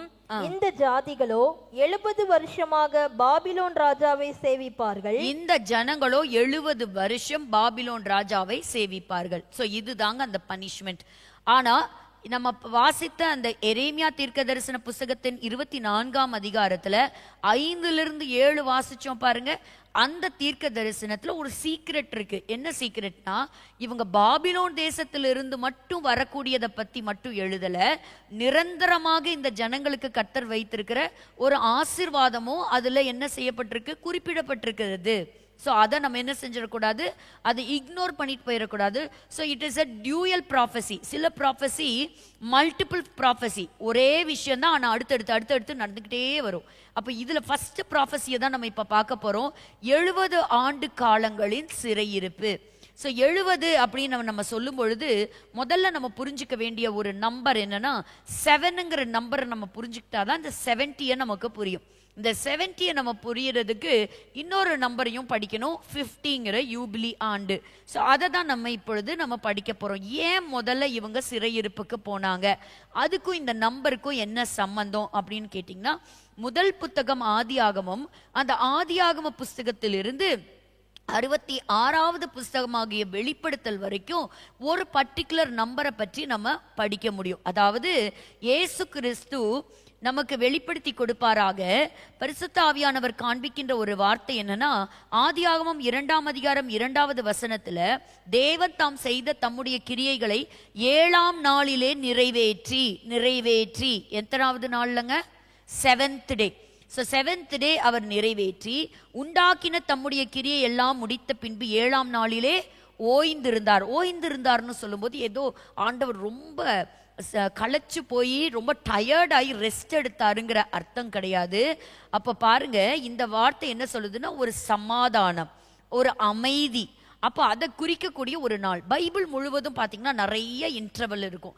பள்ளிக்கூடங்களில் நம்ம போகும்போது நிறைய பிரேக்ஸ் கொடுப்பாங்க இல்லையா, ஒரு இன்டர்வல் இருக்கும், அதுக்கப்புறம் ஒரு லஞ்ச் பிரேக் இருக்கும். சில லஞ்ச் பிரேக் வந்து கொஞ்சம் நீண்ட இடைவெளியாக இருக்கும், ஒரு 2-3 ஹவர்ஸ்க்கு நடுவில் ஒரு ஷார்ட் பிரேக் கொடுப்பாங்க. இந்த மாதிரி இன்டர்வல் எல்லாம் என்ன பண்ண முடியும் அப்படின்னா பைபிளில் நம்ம பார்க்க முடியும். அப்போ ஃபர்ஸ்ட் இன்டர்வல், அப்போ அது எங்க ஆண்டவர் அனௌன்ஸ் பண்றாரு அப்படின்னு சொன்னா, இந்த 2வது அதிகாரத்துல தான் அனௌன்ஸ் பண்றாரு. அதாவது தொடர்ச்சியாக வரக்கூடிய நாட்களை கர்த்தர் 7ஆக பிரித்து அந்த 7வது நாளை கர்த்தர் ஓய்வு நாளாக என்ன செய்யறாரு, டிக்ளேர் பண்றாரு. ஸோ அந்த 7வது நாள் ஓய்வு நாள், that is the first interval. அங்க ஆரம்பித்து இந்த கடைசி வெளிப்படுத்தல நம்ம பார்க்கும் பொழுது அந்த அந்த வெளிப்படுத்தல் முழுவதுமாக என்ன செய்ய முடியும், நம்மளால 7ஆக பிரிக்க முடியும். எப்படியெல்லாம் நம்ம 7ஆக அந்த வேதத்தில் எழுதப்பட்டிருக்குன்னு பார்த்தீங்கன்னா, 7 சபைகள், 7 முத்திரைகள், 7 எக்காலங்கள், 7 ஆழ்த்துவங்கள், 7 கலசங்கள், 7 ஆக்கினைகள், கடைசியாக 7 புதிய காரியங்கள். இந்த 7 வச்சுதாங்க இந்த வெளிப்படுத்தின விசேஷம். அதுல பார்த்தீங்கன்னா முக்கியமா சபை தெரிந்து கொள்ள வேண்டியது இந்த முதல் 7 சபை. ஸோ அதில் பார்த்தீங்கன்னா எபேசு, அடுத்தது சர்தை, அடுத்தது பெர்கமு, தியத்திரா, சிமிர்னா, பிலடெல்பியா, அப்புறம் லவோதிகேயா, இப்படி 7 விதமான சபைகளை நம்ம அந்த இடத்துல நம்ம பார்க்க முடியும். அப்போ இந்த 7ங்கிற ஒரு நம்பர் ஒரு பர்ஃபெக்ஷனை குறிக்குது. அப்போ இந்த 7ங்கிறது ஒரு பரிபூர்ணத்தை குறிக்கக்கூடியது. அப்போ முதல் புஸ்தகத்துல ஆரம்பிக்கக்கூடிய இந்த 7 அப்படிங்கிற எண் இந்த ஒரு பரிபூர்ணத்தை குறித்து, அதுல இந்த விசேஷமாக 7 பிரிக்கப்படுகிற இந்த வெளிப்படுத்தல இருக்கிறத நம்ம பார்க்கிறோம். அந்த வெளிப்படுத்தலையும் அது எக்காலங்களா இருக்கட்டும், ஆக்கினைகளா இருக்கட்டும், அதுக்குள்ளாரையும் சில இன்டர்வல்ஸை, ஒரு பிரேக் பாயிண்ட்ஸை நம்மளால பார்க்க முடியும். அப்போ இவங்க தோற்று போனதுக்கு என்ன காரணம், அடிமைகளாக விற்கப்பட்டு போனதுக்கு என்ன காரணம் அப்படின்னு கேட்டோம்னா, ரொம்ப ஸ்பெசிபிக்கா இந்த 70வது வருஷம் எப்ப ஆரம்பிச்சது அப்படின்னு கேட்டீங்கன்னா, எரேமியாவின் புஸ்தகம் 25ஆம் அதிகாரம் முதல் வசனத்தை வாசிங்க. எரேமியா 25 முதல் வசனம். யோசியாவின் குமாரனாகிய யோயாக்கும் என்கிற யூதாவுடைய ராஜாவின் 4ஆம் வருஷத்துக்கு சரியான பாபிலோன் ராஜாவாகிய நேபுகாத் நேச்சார் அரசாண்ட முதலாம் வருஷத்திலே. அப்படின்னா இது எந்த வருஷம்? நேபுகாத் நேச்சர் அரசாண்ட முதல் வருஷம்னா அது எந்த இயர்? 605. 605 BC. ஸோ அதுதான் வந்து ரொம்ப ஸ்பெசிஃபிக்காக. அதாவது யாருமே என்ன செய்ய முடியாதுன்னா கை காட்டி வேதத்தை குற்றம் சாட்டவே முடியாது. இது தப்பு அது தப்புன்னு மனுஷனுடைய மூளைக்கு புரியாம போகலாமே தவிர கர்த்தர் தவறு செய்யவே மாட்டார். பாருங்க, ஒரு ஒரு அம்மா அப்பா இருக்காங்க, அவங்களுக்கு ஒரு குழந்தை பிறக்குதுன்னு வைப்போம். முழுக்க முழுக்க அந்த தாய் தகப்பன் இந்த குழந்தைக்கு தான் சொந்தம். ஆனா இந்த குழந்தையால அப்பா அம்மாவை பத்தின ஃபுல் டீட்டெயில்ஸ் கொடுக்க முடியுமா? 2 வயசுல கொடுக்க முடியுமா? அம்மா பேரை சொல்லும், அப்பா பேரை சொல்லும், வேற மற்றதெல்லாம் அவங்களுடைய இன்டெப்த் டீட்டெயில்ஸ், அவங்க எங்கே ஒர்க் பண்ணுறாங்க, இல்லை அவங்களுடைய இன்ட்ரெஸ்ட் என்ன, அவங்களுடைய ஆஃபீஸ் என்ன, அவங்களுடைய நேச்சர் ஆஃப் ஜாப் என்ன, அந்த 2 வயசு குழந்தையால தாய் தகப்பனை பற்றி முழுசாக சொல்ல முடியுமா? சொல்லவே முடியாது.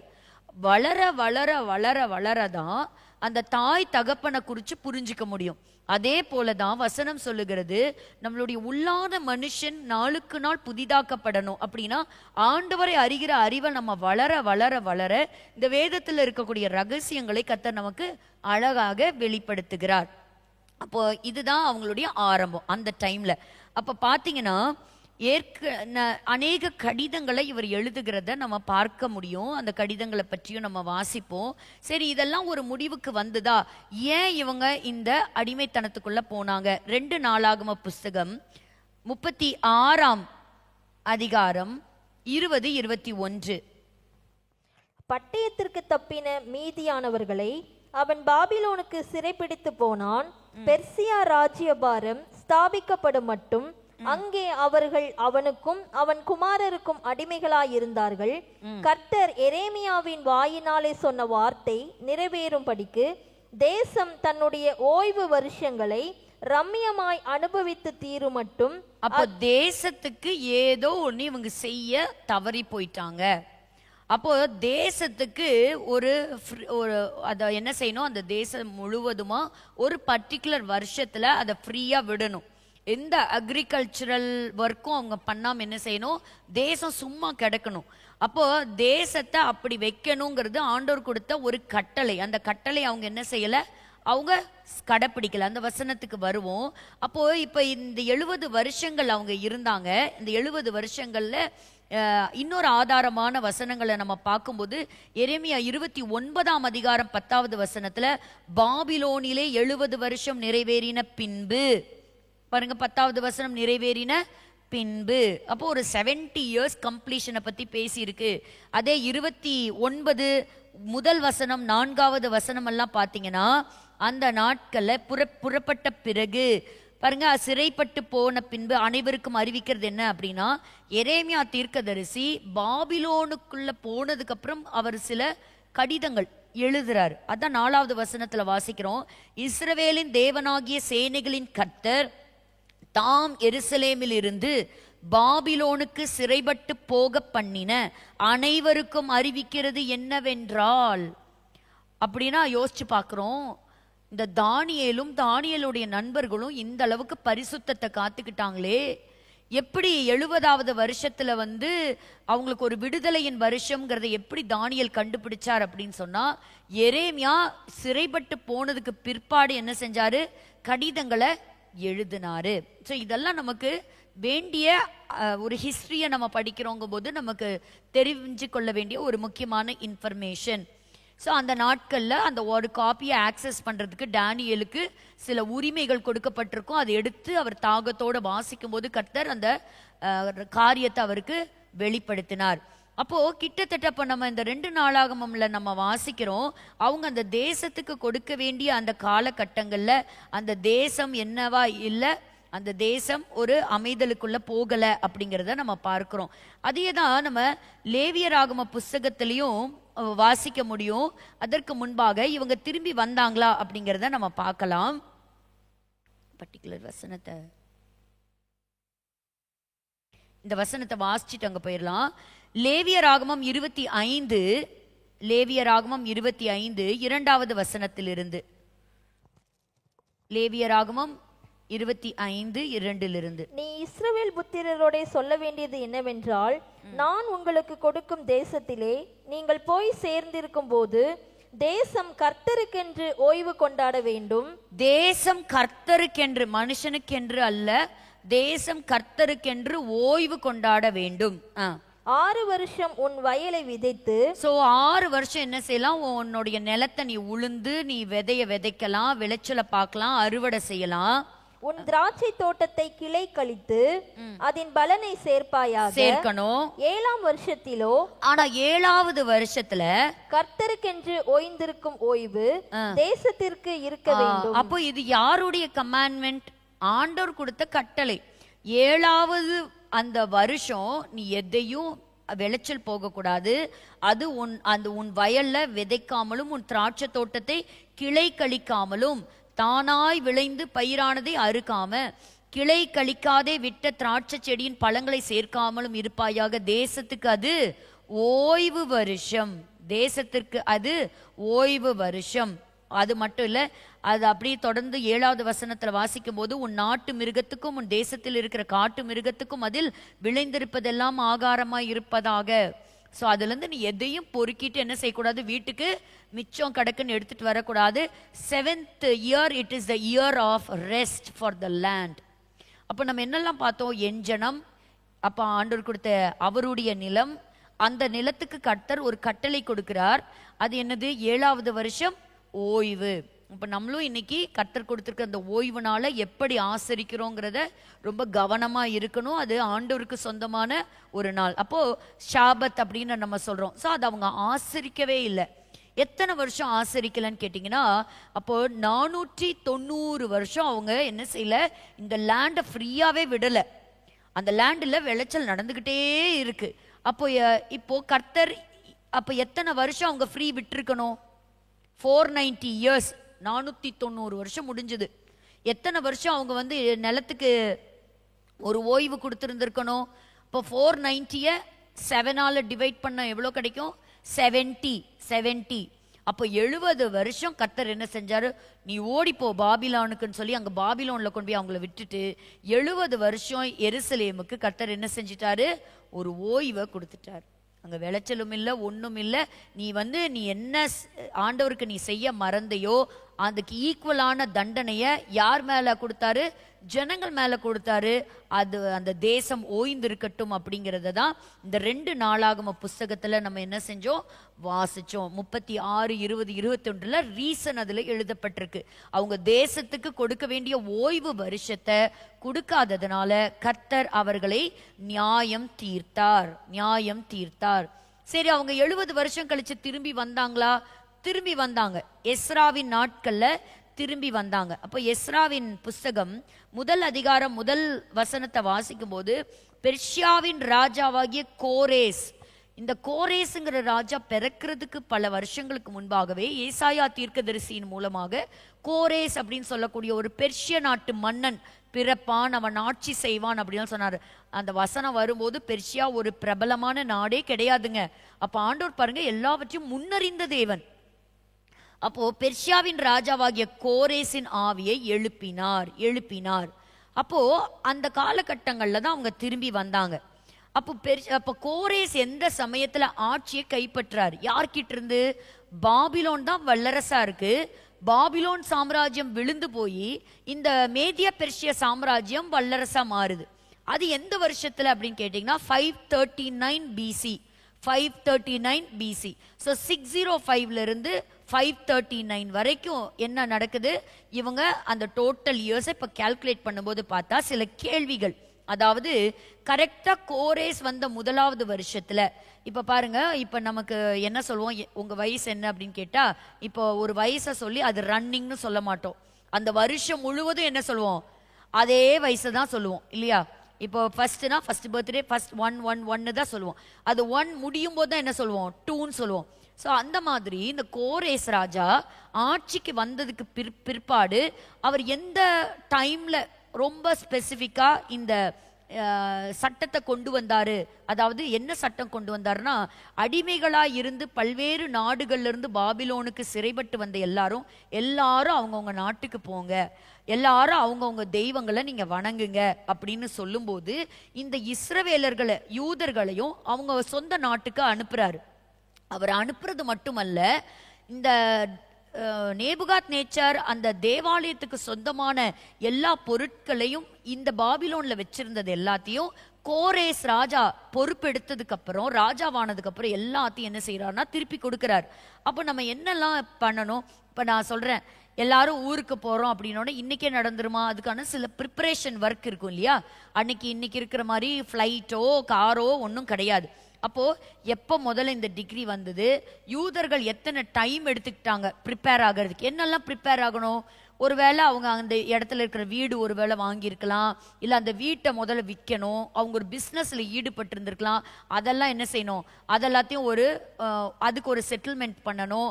அடுத்தது எப்படி போகணும், பயண வசதிகள், அந்த ஒரு டிராவல் ஏஜென்ட்டை பிடிச்சி எப்படி நம்ம இந்த 1000 மைலுக்கு அந்த சைடு இருக்கிறாங்க, அப்போ ஈரான்ல இருக்கிறாங்க, அப்போ அங்கிருந்து இவங்க என்ன செய்யணும்? வரணும். அப்போ ஈரான் டு இஸ்ரேல் 1000 மைல்ஸ் அவங்க டிராவல் பண்ணி வரணும். ஸோ அதுக்கு அவங்க எப்படி வரப்போறாங்க? அவங்க கிட்ட சில மந்தைகள்லாம் இருந்திருக்கும். அப்போ அந்த மிருக ஜீவன்கள் எல்லாம் அவங்க கூட்டிட்டு அவங்க வரணும். அடுத்தது அது மட்டும் இல்லை, எஸ்ராவின் புஸ்தகம் 1 வசனத்திலே நம்ம பார்க்குறோம். 7வது வசனத்துல பார்க்கும்போது, நேபுகாத் நேச்சர் எருசலேமிலிருந்து கொண்டு வந்து தன் தேவனுடைய கோவிலிலே வைத்திருந்த கர்த்தருடைய ஆலயத்து பனிமூட்டுகளை எல்லாம் கோரேஸ் ராஜா எடுத்து கொடுத்தான். அதை கீழே படிக்கும் பொழுது பார்த்தா எண்ணி கொடுத்தார்கள். இதெல்லாம் ஒரு நாள்ல நடந்திருக்குமா? அதுக்கு ஒரு பர்டிகுலர் டைம் பீரியட் எடுத்திருக்கும், சில மாதங்கள் எடுத்திருக்கும். அதை எடுத்து கணக்கு பார்த்து அதை டேலி பண்ணி இவங்க கையில் ஹேண்ட் ஓவர் பண்ணி அதை எல்லாத்தையும் இவங்க பேக் பண்ணி, இன்னைக்கு எப்படி பேக்கர்ஸ் அண்ட் மூவர்ஸ் அந்த மாதிரி அவங்க என்ன செஞ்சாங்கன்னா கிளம்புனாங்க. அதை அவங்க பயணப்பட்டு வந்த நாட்கள் எல்லாம் பார்க்குறோம். அது எஸ்ராவின் புஸ்தகம் 7ஆம் அதிகாரத்தில் அதுவும் கொடுக்கப்பட்டிருக்கு, எத்தனை நாட்கள் அவங்க பயணப்பட்டு வந்தாங்க. ஆண்டவர் பார்த்தீங்களா ஒவ்வொரு டேட்டாவையும் எவ்வளோ ரொம்ப அழகா அவர் பதிவு செய்திருக்கிறாருன்னு. 1ஆம் மாதம் 7-9 பாருங்க, 1ஆம் மாதம் 1 தேதியிலே அவன் பாபிலோனிலிருந்து பிரயாணமாக புறப்பட்டு 5ஆம் மாதம் 1 தேதியிலே தன் தேவனுடைய தயவுள்ள கரம் தன்மேல் இருந்ததினால் எருசலேமுக்கு வந்தான். அப்ப எத்தனை மாசம் டிராவல் பண்ணியிருக்கிறாங்க? அப்போ 5 மாசம் டிராவல் பண்ணி வந்திருக்கிறாங்க. ஸோ இந்த மாதங்களை எல்லாம் கணக்கிட்டு பார்க்கும் பொழுது அவங்க ஆக்சுவலா எப்போ அரைவ் ஆயிருக்கிறாங்க அப்படின்னு சொன்னா 536 BC-ல அவங்க வந்து கரெக்டா என்ன செஞ்சிருக்கிறாங்க? அவங்க ரீச் ஆயிருக்கிறாங்க அப்படிங்கிறத ரொம்ப துல்லியமா நம்ம பார்க்கிறோம். அப்போ இந்த 70ங்கிற ஒரு நம்பர் ரொம்ப ஒரு இம்பார்ட்டண்ட்டான நம்பராகவே நம்ம பார்க்கிறோம். 7 பற்றி மட்டும்தான் நம்ம பார்த்துருக்கிறோம். ஸோ ஏன் இவங்க அடிமைத்தனத்துக்குள்ள போனாங்க, எப்போ சிறையிருப்பிலிருந்து மீண்டு வந்தாங்கங்கிறத பார்க்குறோம். அதுக்கப்புறம் என்ன நடந்ததுங்கிறத பிரசன்டேஷன்ல பார்க்கலாம். பிபிடிக்கு நேராக கடந்து போகலாம்.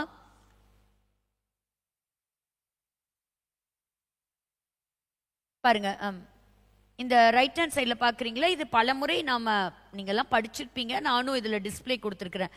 இதுதான் வந்து சைரஸ் சிலிண்டர்.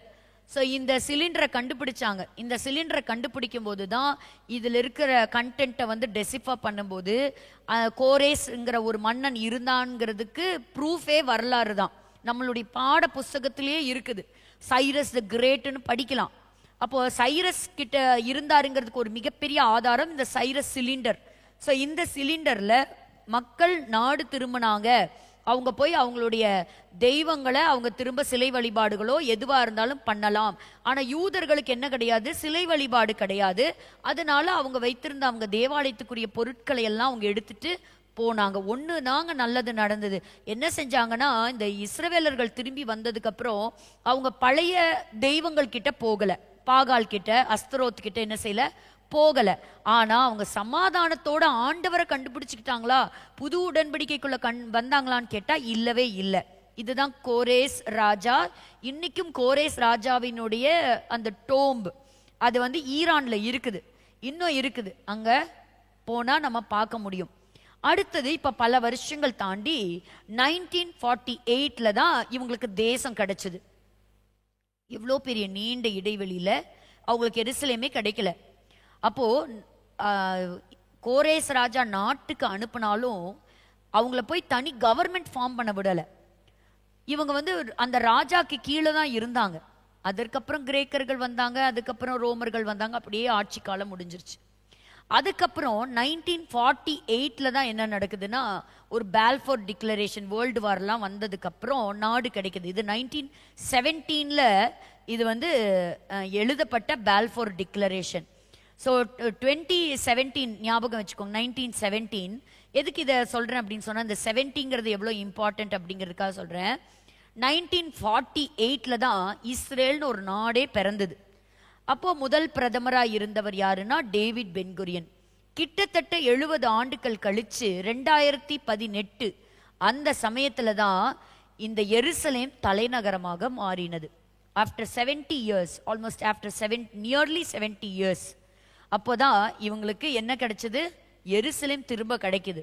இப்போ அது யாருடைய தலைமையில் கிடைச்சது அப்படின்னு சொன்னா, இப்ப அமெரிக்காவுடைய பிரசிடென்டாக ஜெயித்திருக்கிறார் இல்லையா, சீக்கிரத்துல ஜனவரியில அவருடைய கவர்மெண்ட் அமைக்க இருக்கக்கூடிய ட்ரம்ப் அவங்க தான் 2017 டிசம்பர்ல என்ன செஞ்சாங்கன்னா ஜெருசலேமை அதை அங்கீகரித்தாங்க. ஸோ இந்த 1948 இருந்து அப்படி கணக்கு பண்ணி வந்து பார்த்தீங்கன்னா அதோட முடிஞ்சு அந்த ரன்னிங் இயர்ல தான் it was declared as the capital of Israel. இது மகா பெரிய ஒரு ஆச்சரியமான விஷயம். அதுவே நீங்க 1967 எடுத்துக்கிட்டீங்கன்னா 67ல 6 நாள் யுத்தம், அதுல தான் அவங்க எருசலேம் கைப்பற்றினாங்க. 1917ல பால்ஃபோர்ட் டிக்ளரேஷன் வந்து 1948ல அவங்களுக்கு நாடு கிடைச்சாலும் தலையில்லாத நாடா தான் இருந்தது. எருசலேம்னு சொல்லக்கூடிய ஒரு தலைநகரம் அந்த நாட்கள்ல அவங்களுக்கு கிடையாது. ஸோ கேபிட்டல் இல்லாம ஒரு நாடு எப்படி இயங்கலாம்? ஸோ அந்த கேபிட்டல் எப்ப வந்தது அப்படின்னு சொன்னா 1967. ஆனாலும் அதை யாருமே அங்கீகரிக்கல. இந்த டொனால்ட் ட்ரம்ப் அவங்களுக்கு முன்பாக எத்தனையோ பிரசிடென்ட்ஸ் இருந்தாலும் ஒருத்தருமே தைரியமா வந்து இந்த ஜெருசலேமை நாங்க அங்கீகரிக்கிறோம், எங்களுடைய எம்பசியை தெல் அவீவ் அப்படின்னு இருக்கக்கூடிய அந்த பகுதியிலிருந்து எருசலேமுக்கு நாங்க இடமாற்றம் செய்யறோங்கிறத யாருமே செய்யல. துணிச்சலா செய்யக்கூடிய ஒரு ஆளை கொண்டு வந்து கர்த்தர் உட்கார வைத்தார், ஒரு சுப்ரீம் பவர் அப்படி இருக்கக்கூடிய அமெரிக்க தேசத்துல. ஸோ அவர் திரும்பி வந்திருக்கிறார் அப்படின்னு சொன்னா ஏதோ ஒரு திட்டத்தை தேவன் நிறைவேற்ற இருக்கிறார் அப்படிங்கிறது தான் நம்ம புரிஞ்சுக்க வேண்டிய ஒரு விஷயம்.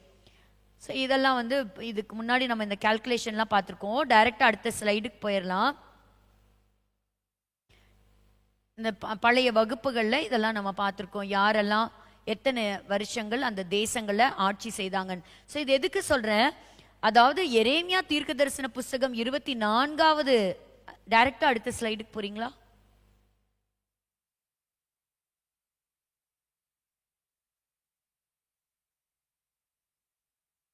ஸோ ரோமர்கள்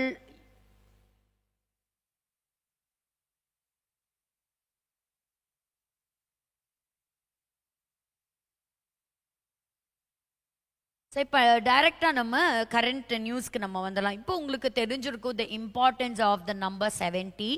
ஸோ 7 வருஷங்களை அவங்க கரெக்டாக அந்த 7வது வருஷத்தை கரெக்டாக அவங்க ஆசரிக்க தவறுனதுனால மிகப்பெரிய தண்டனைக்கு உட்பட்டாங்க. ஆனால் அன்னைக்கு கிடைச்ச அந்த நியாய தீர்ப்பு, அவங்களுடைய அந்த ஜட்ஜ்மெண்ட் திரும்ப 70வது நூற்றாண்டில் அவங்க போயிட்டாங்க.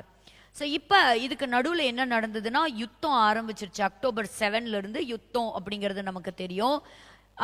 கடந்த ஒரு சில நாட்களாக ஏற்கனவே இன்டர்நேஷ்னல் கிரிமினல் கோர்ட் வந்து இவங்க மேலே ஒரு வழக்கு தொடுத்து இஸ்ரேலில் இருக்கக்கூடிய பிரதமர் பெஞ்சமின் நெத்தன்யாகுவா இருக்கட்டும், இல்லை முன்னாள் டிஃபென்ஸ் மினிஸ்டர் கேலனா இருக்கட்டும், இவங்கள நீங்கள் அரெஸ்ட் பண்ணணும் அப்படின்னு அந்த அரெஸ்ட் வாரண்ட்டை பிறப்பிச்சிருந்தாங்க. இதுக்கு நடுவில் ஈரானில் இருக்கக்கூடிய முக்கியமான லீடர் அயத்தோலா அவர் சொல்லியிருக்கிறாரு, எப்பா இவங்களுக்கு வந்து அரெஸ்ட் வாரண்ட் கொடுத்தா பத்தாது, இவங்களுக்கு தூக்கு தண்டனையை கொடுங்க அப்படிங்கிறத கேட்டிருக்கிறாரு. தூக்கு தண்டனையை தான் நீங்கள் கொடுக்கணும், இவங்க மேலே டெத் சென்டென்ஸ் நீங்கள் கொண்டு வரணும் அப்படிங்கிறத சொல்லியிருக்கிறாரு. நம்ம அந்த வார்த்தைகள்லாம் ஞாபகம் வைக்கிறோமோ இல்லையோ, அந்த தேசத்தையும் அந்த ஜனங்களையும் உண்டாக்கின தேவன், பிரித்தெடுத்தவர் ஞாபகத்தில் வைக்கிறார். ஏன்னா இஸ்ரவேலர்கள் பற்றி பேசும்போது, அவங்களுடைய குணங்களை பற்றி பேசும்போது அவ்வளோ சீக்கிரம் என்ன செய்ய மாட்டாங்க, எதையுமே மறக்க மாட்டாங்க. ஸோ அதுதான் நடந்த ஒரு காரியம். இப்போ இந்த இடத்துல பார்த்தீங்கன்னா அது ஒரு பக்கம் இருக்கு. அப்போ இந்த இடத்துல ஸ்ட்ராங்காக என்ன செஞ்சிருக்கிறாருன்னா ட்ரம்ப் எதிர்ப்பு தெரிவித்திருக்கிறார். இவங்களை எந்த சூழ்நிலையிலையும் அரெஸ்ட் பண்ணக்கூடாது. ஆனால் ஈஸ்டர்ன் கண்ட்ரிஸ் எல்லாமே வந்து வெயிட் பண்ணிட்டு இருக்கிறாங்க.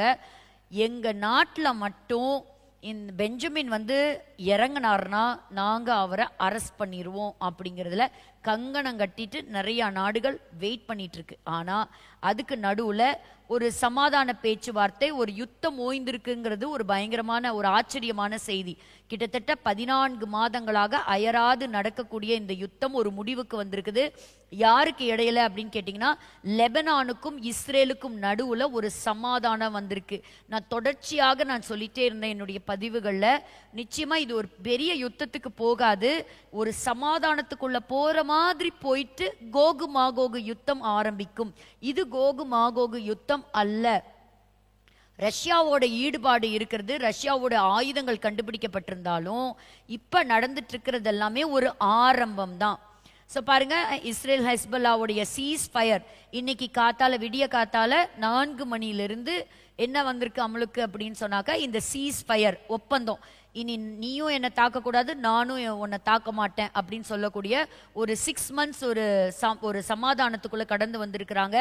எப்படி இதுக்கு சம்மதிச்சுது அப்படின்னு சொல்லக்கூடிய ஒரு மிகப்பெரிய ஆச்சரியமான ஒரு விஷயம்தான். அதுக்கு பிரதமர் பெஞ்சமின் நெத்தன்யாகு அதுக்கான சில குறிப்புகளையும் கொடுத்திருக்கிறார். என்ன கொடுத்திருக்கிறார் அப்படின்னு சொன்னாக்கா, அதே போல லெபனான் அந்த லித்தானிங்கிற அந்த ரிவரை தாண்டி அவங்க உள்ள வரவே கூடாது. ஸோ அதை ரொம்பவே கண்டிஷனாக சொல்லியிருக்கிறாங்க. அதை தாண்டி வந்தால் நாங்கள் எங்களை தற்காத்துக்கிறதுக்கு, எங்களை தாக்குனா நாங்கள் பதில் தாக்குதல் நாங்கள் ஆரம்பிப்போம் அப்படிங்கிறதையும் ஒரு முன்னெச்சரிக்கையாக சொல்லியிருக்கிறாங்க. உள்நாட்டு குழப்பமும் அதிகமாயிருக்கு. எப்படி நீங்கள் சீஸ் ஃபயருக்கு ஒத்துக்கலாம்? கம்ப்ளீட்டாக இந்த ஹெஸ்போலாங்கிற ஒரு தீவிரவாத இயக்கத்தை நீங்கள் முழுவதுமாக அழிக்கணும்.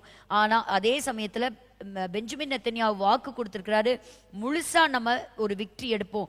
ஐ promise you victory and we will achieve it அப்படிங்கிறத அவர் சொல்லியிருக்கிறாரு. இத்தனை நாட்கள்ல எல்லாத்துக்கும் நன்றி செலுத்தியிருக்கிறார்.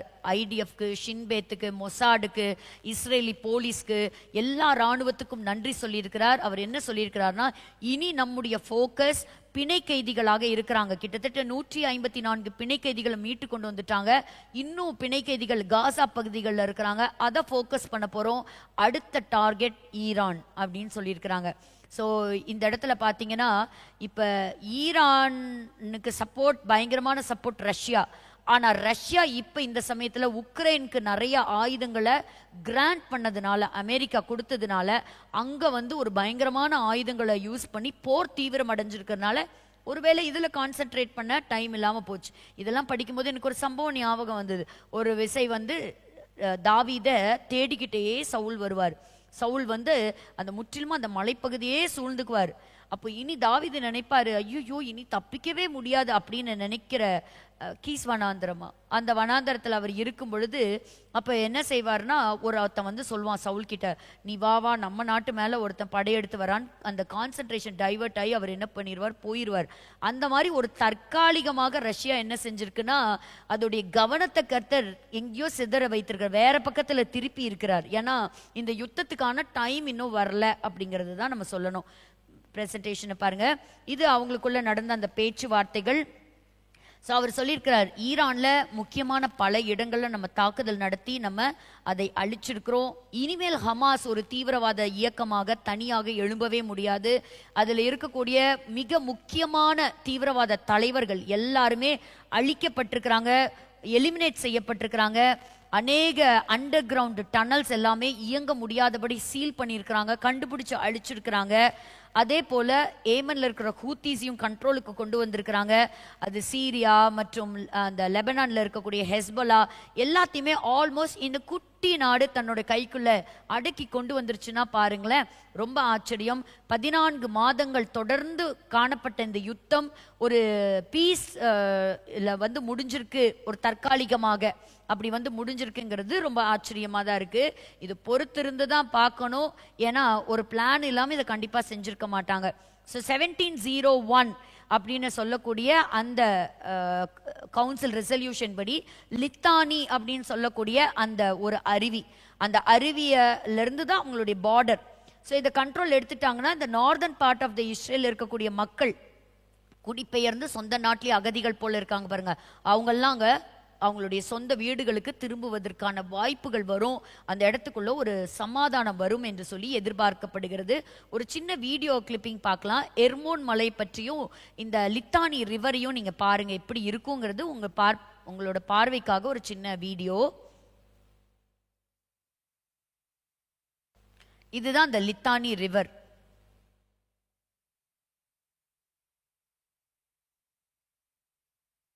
ஸோ இதை டோட்டலாக கண்ட்ரோல் எடுத்திருக்கிறாங்க. ஐடிஎஃப் இது வரைக்கும் உள்ள நுழைஞ்சிட்டாங்க. இந்த மலையை பார்த்துக்கோங்க. ஒரு வசனத்தை நான் உங்களுக்கு சொல்ல போறேன். இதுதான் மவுண்ட் ஹெர்மோன். யாருக்காவது இந்த சங்கீதம் ஞாபகம் வருதா?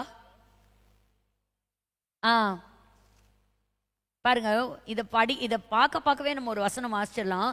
சங்கீதம் 133 3வது வசனம்.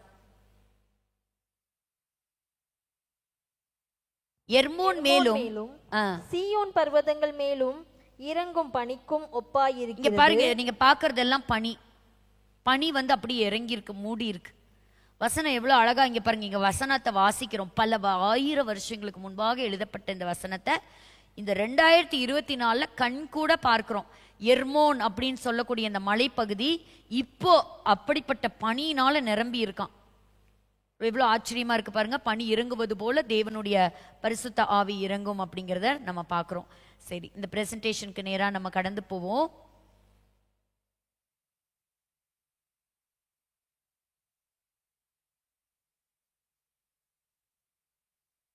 ஸோ லெபனீஸோடைய பிரசிடென்ட் சொல்லியிருக்கிறாரு, இந்த சீஸ் ஃபயர் அக்ரிமெண்ட் போட்டிருக்கிறீங்களே, இவன் தீவிரவாதி சும்மா இருக்க போறதில்லை, இது வரக்கூடிய நாட்களில் ஒரு பயங்கரமாகவும் மாறலாம் அப்படிங்கிறத சொல்றாங்க. இதுதான் இந்த லித்தானி ரிவர்.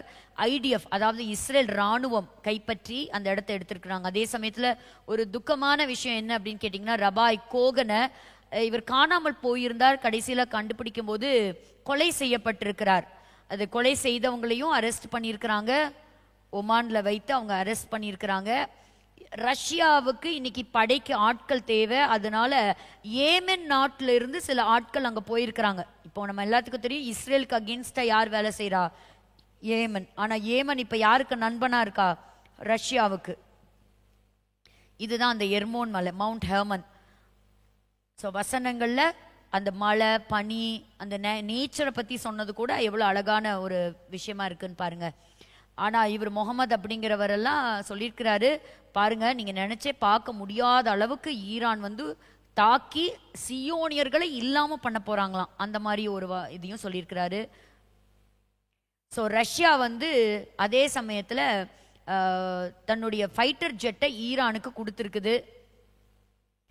இவ்வளோ கலவரம் நடக்கும் பொழுதும் வேர்ல்டு சாம்பியனாகவும் இஸ்ரேல் நாட்டை சேர்ந்த ஒருத்தங்க நடந்த போட்டிகளில் வந்திருக்கிறாங்க. அங்கே இருக்கக்கூடிய லெபனான் மக்களே அவங்கள கிண்டல் பண்ணக்கூடிய அளவுக்கு ஒரு சின்ன சின்ன படங்களை வெளியிட்டிருக்கிறாங்க. இப்படி ஒரு பக்கம் இருக்கும் பொழுது இஸ்ரேல் தேசம் தனக்காக தன்னுடைய என்ன சொல்றது, அவங்களுடைய எக்ஸிஸ்டன்ஸுக்காக போராடி கொண்டு இருக்கிற அதே சமயத்தில் உலகம் முழுவதும் இருக்கக்கூடிய நாடுகள் அவர்களை வெறுக்கிறாங்க. பாருங்க, சமீபத்தில் காஷ்மீர் பகுதிகளில் இஸ்ரேல் நாட்டிலேருந்து சில சுற்றுலா பயணிகள் வந்தாங்களாம். வந்து அங்கே காஷ்மீரில் ஷால் வாங்கிட்டு இருக்கிற சமயத்தில் ஒரு ஃபோனில் எபிரேய மொழியில் பேசியிருக்கிறாரு. அதை அந்த கடை வியாபாரி, ஒரு இஸ்லாமிய சகோதரத்தை கேட்டுட்டு ரொம்ப ஒரு வெறுப்பை காண்பித்து, நீ எல்லாம் இங்கே வாங்கக்கூடாது அப்படின்னு அதை துரத்தி இருக்கிறாரு. அதுக்கப்புறம் பேச்சுவார்த்தைகள் வந்து அதை சமாதானப்படுத்தி இருக்கிறாங்க. அதாவது ஒரு மனிதன் யூதன் என்று சொன்னாலே அங்கே ஒரு வெறுப்பு. இந்த ரைட் ஹேண்ட் சைடில் ஒருத்தர் இருக்கிறார் பாருங்க, அவருக்கு அகெயின்ஸ்டா எல்லாரும் கூடிட்டாங்களாம். ஏன் கூடினாங்கன்னு பார்த்தா, அவருடைய தலையில போட்டிருக்கக்கூடிய அந்த யூதர்கள் வச்சிருக்க அந்த கேப் இருக்கும் இல்லையா, அதை அடையாளம் கண்டு அதை அவரை ஒரு வெறுப்பு தெரிவிச்சாங்களாம். இது இங்க ஸ்கிரீன்ல வரலையே இது. ஸோ இந்த 2 முக்கியமான செய்திகள், வெரி இம்பார்ட்டன்ட் நியூஸ் அப்படின்னா, ஒன்று இந்த ஐசிசி வாரண்ட் போட்டது.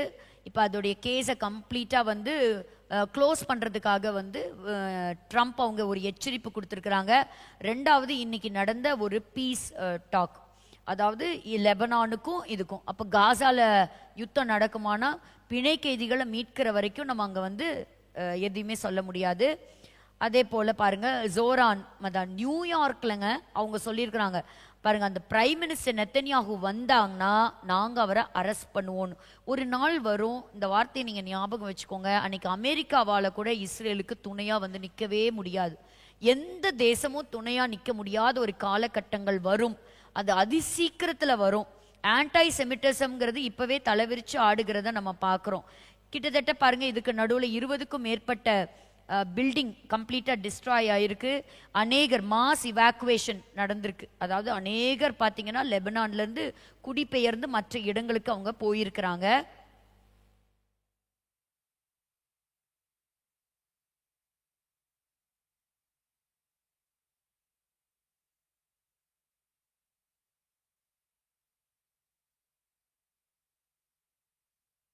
ஸோ ஜெர்மனி நாட்டிலேருந்து என்ன சொல்லியிருக்கிறாங்கன்னா, ஹமாஸ்க்கு சொந்தமான அநேக ஆயுதங்களை அங்கே வைத்திருக்கிறதாகவும் அவங்க சொல்லியிருக்கிறாங்க. ஸோ ஆம்ஸ்டர்டாமில் கிறிஸ்டியன் ரேலி கூட நடத்தக்கூடாதுங்கிறது ஒரு தடை விதித்திருக்கிறாங்க. Could it lead to the escalation of the war? So இந்த வார் அதிகமாகுமா அப்படின்னு சொன்னால் நிச்சயமாக அதிகமாகும். உடனே இல்லை, அது சீக்கிரத்தில். ஸோ இப்போ ஒரு தற்காலிகமான சமாதானத்துக்குள்ளே போவாங்கங்கிறது தான் எசேக்கியேல் 38 மென்ஷன் பண்ணப்பட்டிருக்கிறது. நிச்சயமாக தேவாலயத்துக்கு கட்டுவதற்கான முடிவுகளையும் அவர்கள் எடுப்பார்கள். அதில் எந்த ஒரு மாற்று கருத்தும் கிடையாது. திரும்ப நம்ம ஒரு வசனத்தை நம்ம வாசித்து நம்ம ஜெபித்து நிறைவு செய்வோம். மத்தேயு 22:24 வாசிக்கலாம். நீங்கள் நினையாத நாளிகையிலே மனுஷகுமாரன் வருவார், ஆதலால் நீங்களும் ஆயத்தமாயிருங்கள். நீங்களும் ஆயத்தமாயிருங்கள். நம்ம கற்றுக்கொள்ள வேண்டியது என்ன? இந்த அடையாளங்களை எல்லாம் பார்க்கும் பொழுது சபைக்கான காலகட்டங்கள் முடிவுக்கு வருகிறது. நம்மளுடைய விசுவாசத்தை இழந்து விடாம நம்முடைய ஆண்டவரை சந்திக்க ஆயத்தப்படுவோம். சந்தோஷமா அவரை சந்திக்க போறோம். சீக்கிரத்துல நம்முடைய ராஜா வருகிறார். அப்போ இந்த ஸ்டெப்பையும் நான் எப்படி பார்க்குறேன் அப்படின்னு சொன்னால், இன்னைக்கு எடுத்த இந்த ஸ்டெப், ஏன்னா எல்லாருமே சொன்னாங்க, அதாவது இது ஒரு சமாதானத்துக்குள்ளே வருமா, வர்றதுக்கு வாய்ப்பே கிடையாது, 3வது உலக போருக்கு போகும் அப்படிங்கக்கூடிய சூழ்நிலை.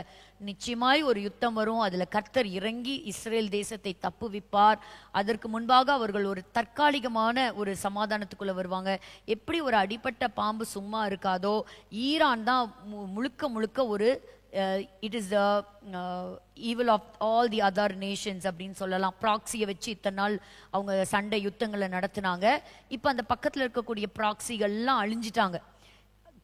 அந்த நசரல்லா ஒரு வார்த்தை சொன்னார், காசால ஒரு சமாதானம் வராமல் நாங்கள் எங்களுடைய யுத்தத்தை நாங்கள் நிறுத்த போகிறது கிடையாது அப்படின்னு சொன்னார். இன்னைக்கு நசரல்லாவும் உயிரோடு இல்லை, அவர் சொன்ன வார்த்தையும் உயிரோடு இல்லை, அதெல்லாம் செத்து போச்சு. ஆனால் கர்த்தருடைய தேவ வார்த்தை இன்னைக்கு நிலைச்சிருக்கு.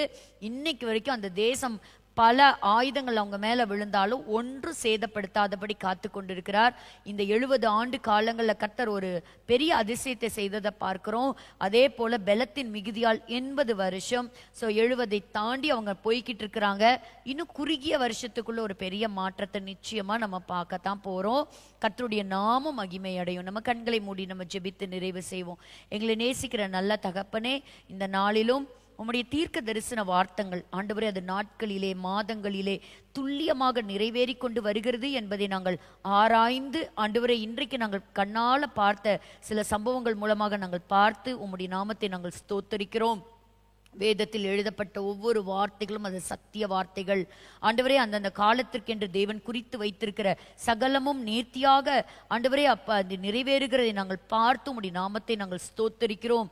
தகப்பனே, இந்த நாளிலும் இந்த பொற்கலசம் வேத வகுப்புல இணைந்த வந்திருக்கிற ஒவ்வொருவரையும் கர்த்தர் தாமே அதிகமாய் ஆசீர்வதிப்பீராக. ஆண்டவரே, வருகிற வாரங்களில் உமக்கு சித்தமானால் மீண்டும் நாங்கள் இணைந்து வந்து ஆண்டவரே இந்த வேதத்தை ஆராய்ந்து அறிந்து கொள்ள தேவன் எங்களுக்கு கிருபை பாராட்டுங்க. இன்றைக்கு இந்த செஷனுக்காக உழைத்த ஒவ்வொரு பிள்ளைகளின் கர்த்தர் ஆண்டவரே ஆசீர்வதிப்பீராக. உம்முடைய ஆசீர்வாதம் தங்கி தாபரிக்கட்டும். இந்த வாரம் முழுவதும் எங்களை தொடர்ந்து நடத்துங்க.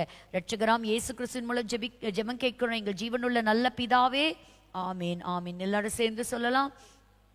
என் ஆத்மாவே கர்த்தரை ஸ்தோத்திரி, என் முழுவதுமே அவர் பரிசுத்த நாமத்தை ஸ்தோத்திரி. என் ஆத்மாவே கர்த்தரை ஸ்தோத்திரி, கர்த்தர் செய்த சகல உபகாரங்களை மறவாதே. ஆமீன் ஆமீன் ஆமீன். மறுபடியும் உங்களை அடுத்த வாரம் பொற்கலசம் வேத வகுப்புல சந்திக்கிறேன். Until then, wishing you all a very happy good night and a blessed week ahead. God bless you.